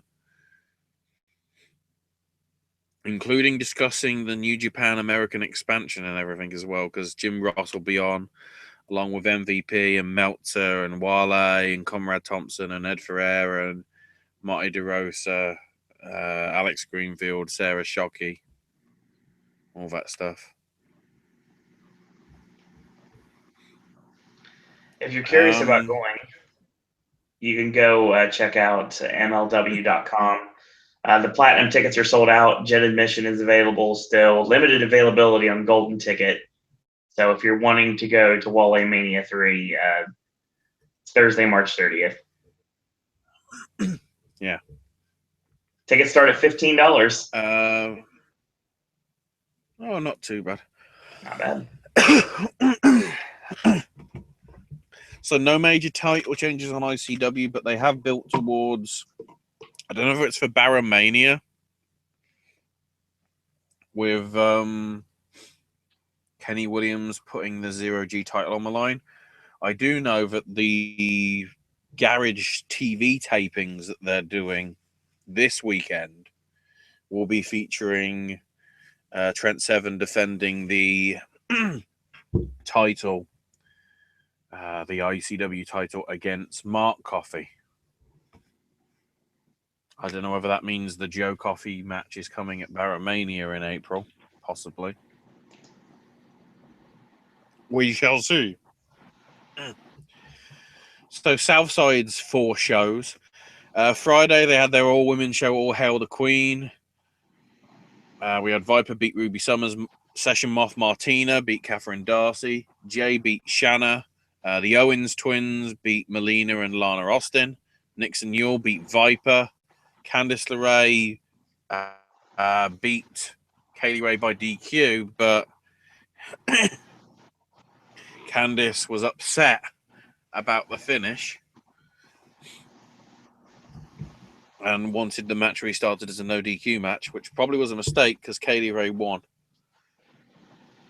Then Saturday afternoon, Day of Reckoning 15. Bumblebee King title against Robbie X and Ethan Silver. El Ligero retained the heavyweight title over Damian Dunn. Kaylee Ray won a freeway between Jade and Session Moth Martina. Ray Phoenix victorious over Ethan Page. Nixon Newell and Candice LeRae went to a no contest. And Chris Tyler and HC Dyer beat the intercoastal violence factory of Chris Brooks and Travis Banks.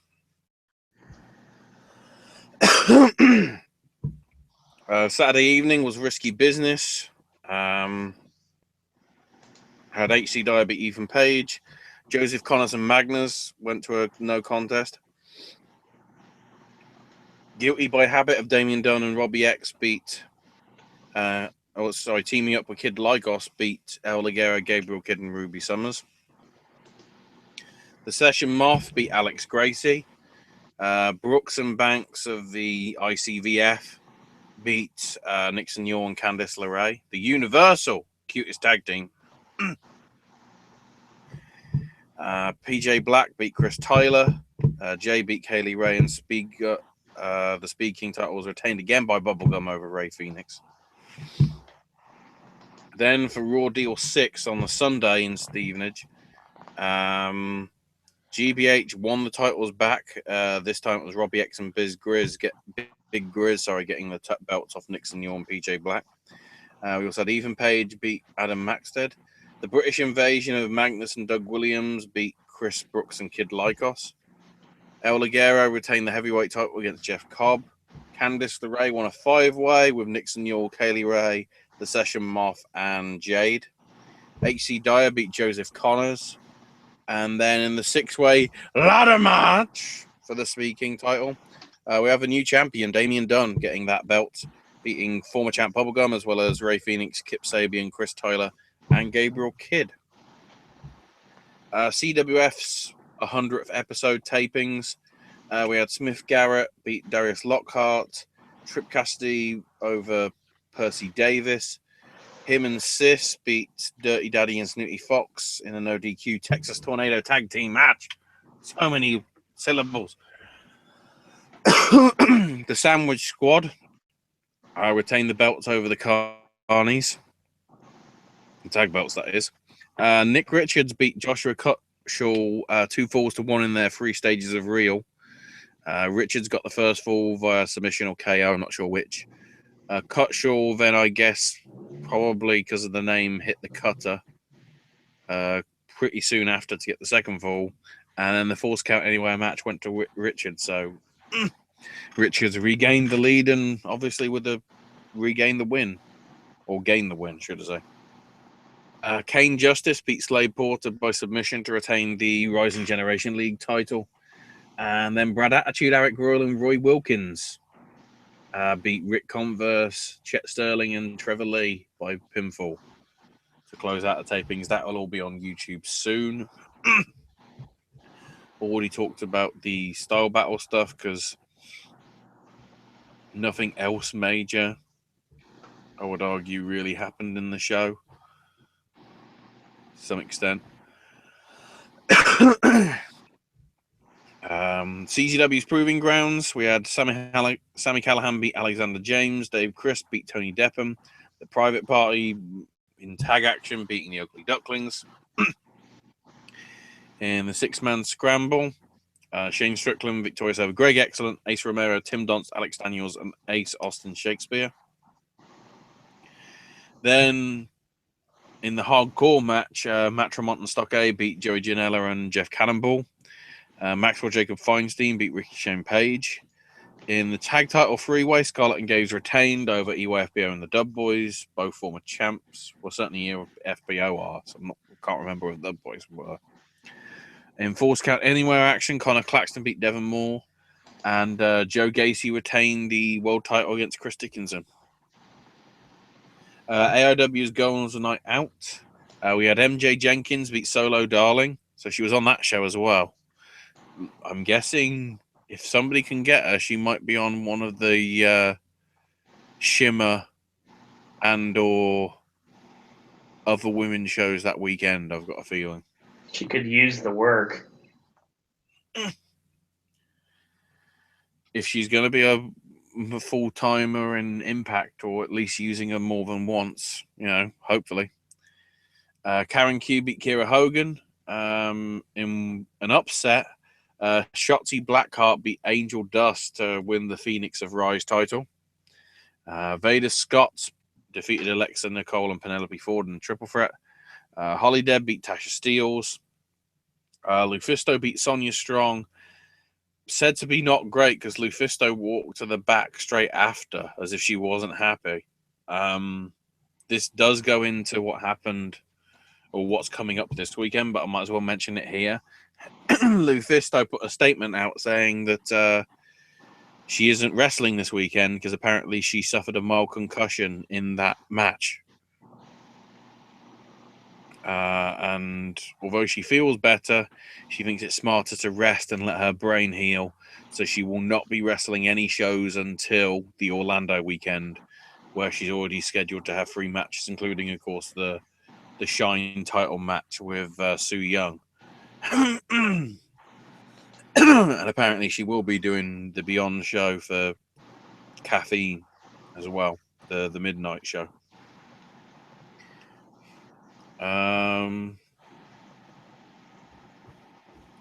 We'll get to other performance from this past week as well in a minute. Faye Jackson beat Ray Lynn. Britt Baker beat Rebel. Yeah, the replacement for Gail Kim was Rebel. Apparently, she sort of her performance was said to be good, which I'm amazed by because it's Rebel. But basically, Gail pretty much bitch slapped her afterwards because Rebel complained to Gail because she was the referee. And the main event, Shayna Baszler beat Allysin Kay to retain the AIW Women's title. Then for Shine, which was Friday at the Orpheum, the Sparkle Showcase match had Aria Blake beat Lindsay Snow. They announced that Tessa Blanchard was stuck in England, so she's going to be replaced by Brandy Lauren for the match against Taya Trinidad. Ariel Monroe won the opener properly over Priscilla Kelly with Dirty Dancing. Malaya Osaka hit the ring afterwards to berate Kelly and says that she needs to go back to school and learn respect. Osaka then won her match over Angel Rose. Priscilla Kelly afterwards fire-backed Osaka and challenged her to a match one-on-one for the May 12th show. Then Taya Trinidad beat Brandy Lauren.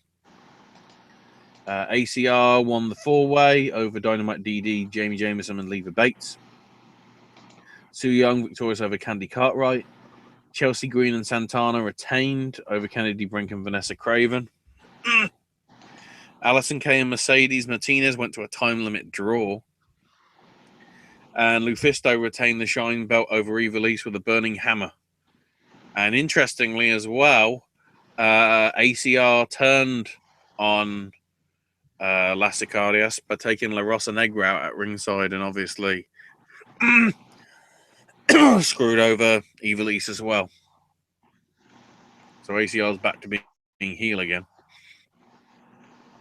Is that just though because of bloody TNA?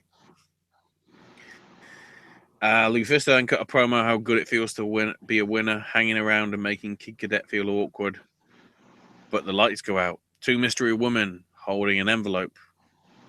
They give it to Lufisto and passes it over to Kid Cadet to read, and it invites Lufisto to the Red Wedding at Mercury Rising, and the lights go out. Su Young's there. Blood is literally covering the ring. Sue Young's been watching too much Game of Thrones now. Game of Thrones now. Game of Thrones now. So this weekend, there is a Dragon Gate Japan show this Monday. The Memorial Gate show. I don't have a card for it though. Cannot find any sign of what's happening on it properly. AAA this Sunday, has its Rey de Reyes show. The main event being the Rey de Reyes match itself with Her de Fantasma Tecano Jr. and Johnny Mundo.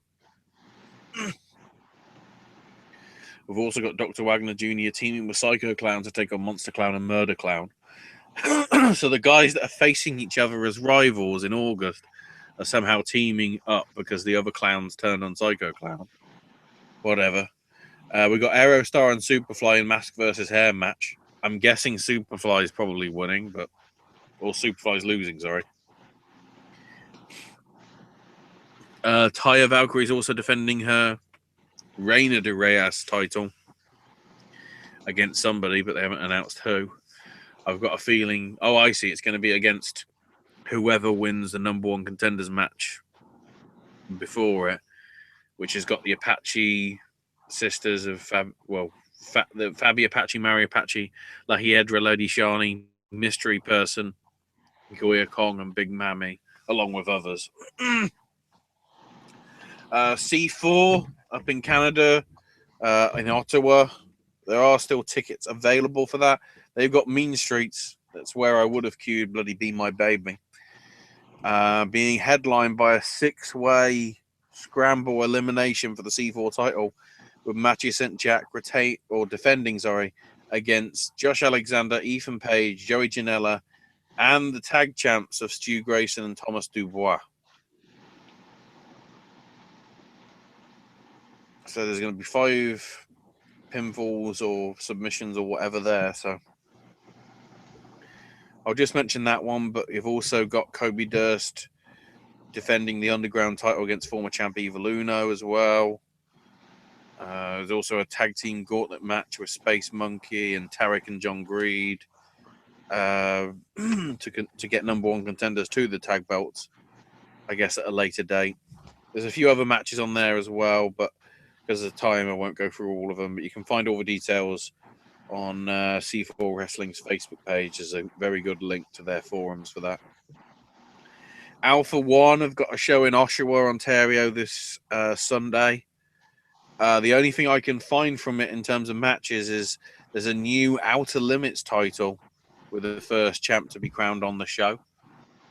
Northeast Wrestling have got a couple of shows this weekend. I know Cody's on it.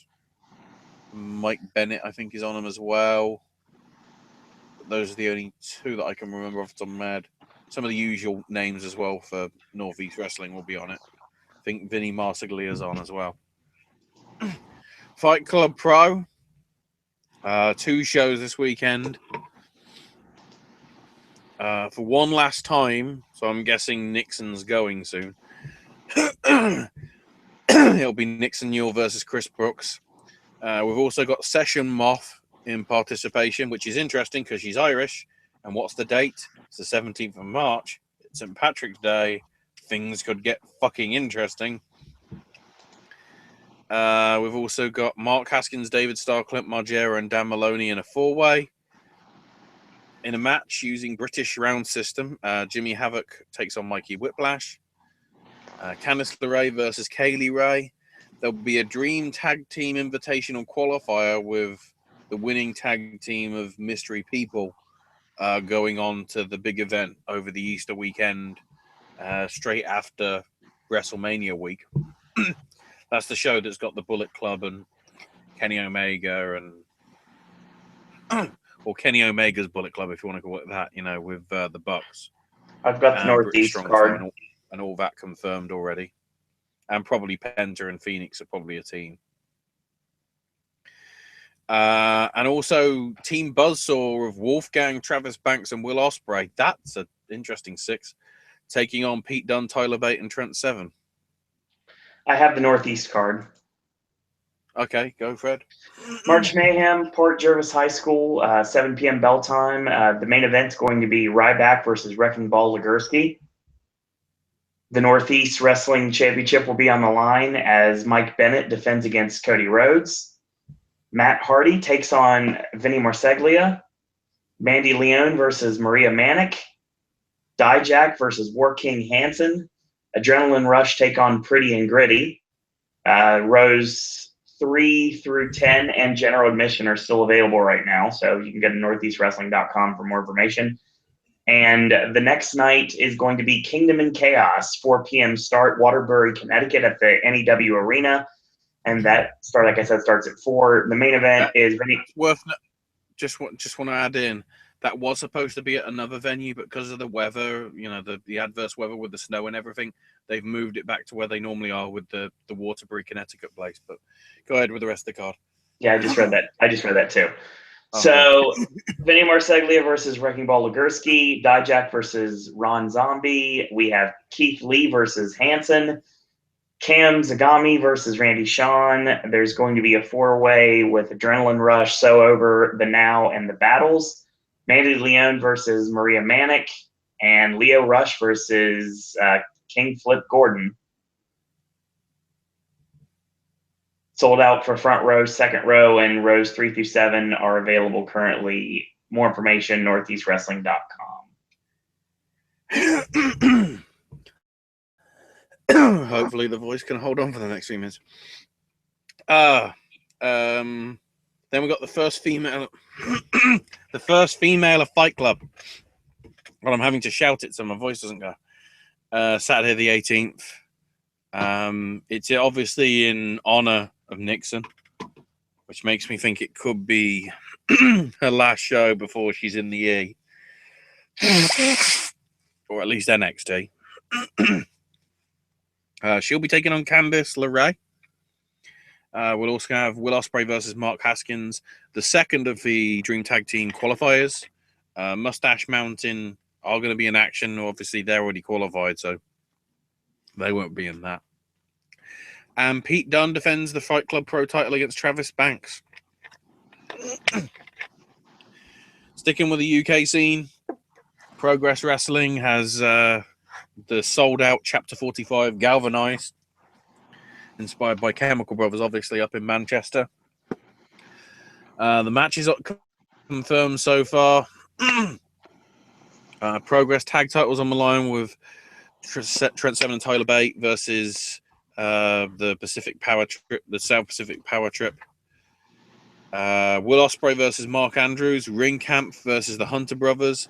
Ginny versus Nixon Newell. Nathan Cruz taking on Flash Morgan Webster. James Drake versus Jack Sexsmith. Zach Gibson versus El Ligero. And in the no DQ match, possibly where it happens, Pete Dunne defends the world title against Jimmy Havoc. 18 months he's been waiting. They've done a big, huge build-up for it. Is it all for nothing, or is Havoc getting the belt? We'll see. Beyond Wrestling have got sort of 2 shows this weekend because Patrick Hayes Club in Worcester, Massachusetts. There's a $5 secret show entitled Good Karma in the afternoon, and then in the evening, 7 Years of Bad Luck, they're calling it. I don't know whether it's very superstitious. Who knows? Matches confirmed for the 7 Years of Bad Luck card. There's a caffeine qualifier with Jay Freddy, John Silver, Jonathan Gresham, and Tracy Williams in an elimination match. Whoever wins will be part of the Beyond Wrestling Orlando show at midnight on the Saturday. EYFBO face Brian Malonas and Ace Romero. JT Dunn one-on-one with Rex Lawless. The Doom Patrol takes on Milk Chocolate. The Hit Squad face Janela P. So Penelope Ford and Joey Janela. Colt Cabana teams with Kikitara and Dick Justice to take on Johnny Cockstrong, Dorian Graves, and VSK. The latter 2 being of Massage Envy. And then you've got the Dijak and Riddle's choice matches. Each has chosen each other's opponents to head into their face-off at Caffeine. Riddle has chosen Donovan Dijak to face Mikey Webb. Dijak, being the sneaky bastard that he is, has put Matt Riddle against Matt Tremont. Ooh, that'll be interesting. Jordan Grace and Chuck O'Neill are also set to be part of that show. AAW, sorry, get the company right. Their next show, Homecoming, this Friday at the Berwyn Eagles Club in Berwyn, Illinois. Tickets from $30 through to $60, which I'd say is fair considering what we're getting. So we got Abyss versus Homicide, Drew Galloway versus Zema Ion, AR Fox versus Shane Strickland, Trevor Lee taking on Ray Phoenix. I don't know whether Owen will have heard of this wrestler, but Zack Sabre Jr. is facing somebody called Kyle O'Reilly. Interesting. So he's resurfaced. Now then we've got the tag title complication. So we're going to have OI4K versus the best friends of Chuck Taylor and Trent, and the besties in the world versus Zachary Wentz and Desmond Xavier. The two winners of that then face each other later on in the night for the tag belts. So it's sort of a mini tag team tournament, I guess. The Heritage title will be defended by ACH against Penta. And Sami Callihan puts the world title on the line against Low Key. Will he be dressed as Agent 47? Who knows? And then, even though it's sold out, we've got to use it last. Nice boys don't play rock and roll. It's PWG, bitches.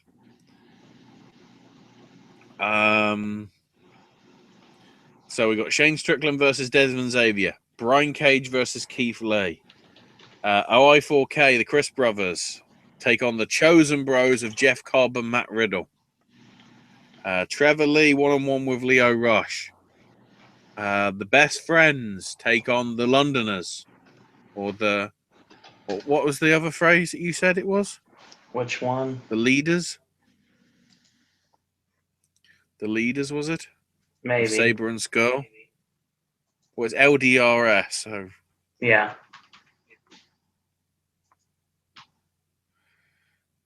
Sami Callihan one-on-one with Adam Cole. And the one which, I mean, I don't think it will change. But if they wanted to add another match, this might not be the last match. The Triple Threat tag team title match with the Young Bucks defending against Ricochet and Matt Sydal and Penta and Ray Phoenix. I'm trying to track down whether the Hardys are booked that weekend or this weekend. Because if they're not, I think that might be an interesting place for the Expedition of Gold to unofficially go next.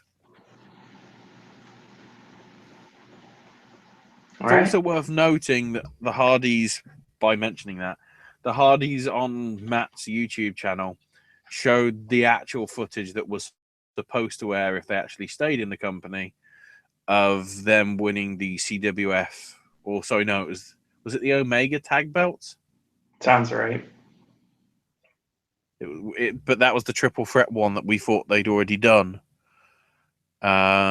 with C.W. Anderson and his partner and the tag team representing CWF Mid-Atlantic.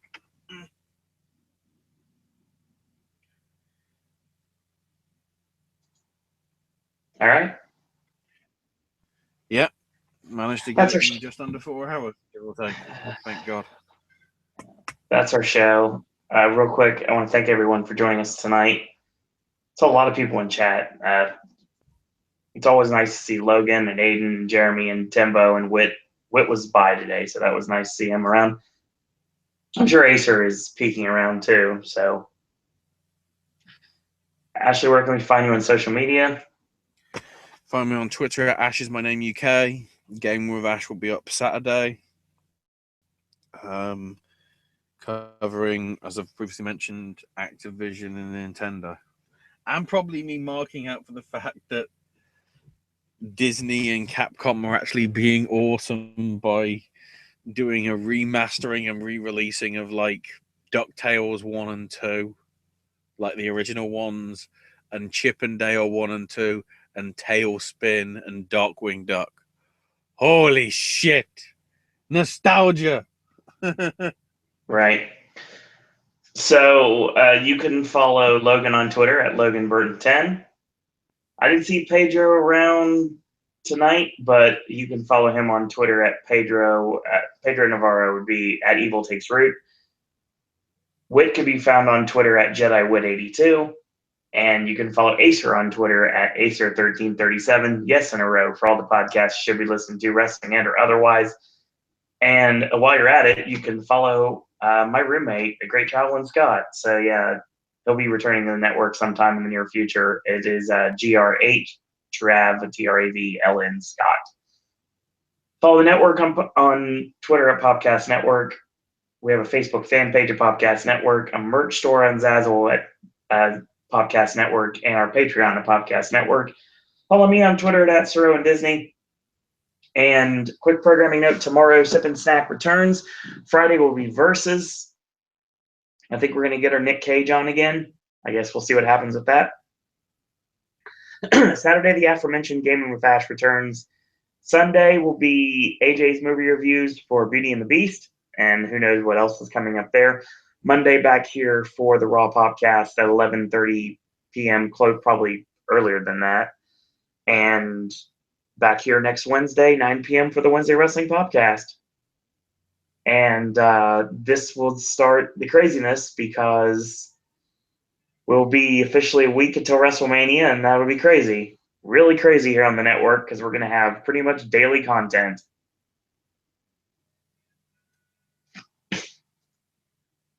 So as always, in a world where there are a billion wrestling podcasts, we're very pleased that once more tonight you have chosen a podcast. I want to thank everyone for watching. Thanks everyone for listening. And until tomorrow, boys and girls, that's all we got to say about that.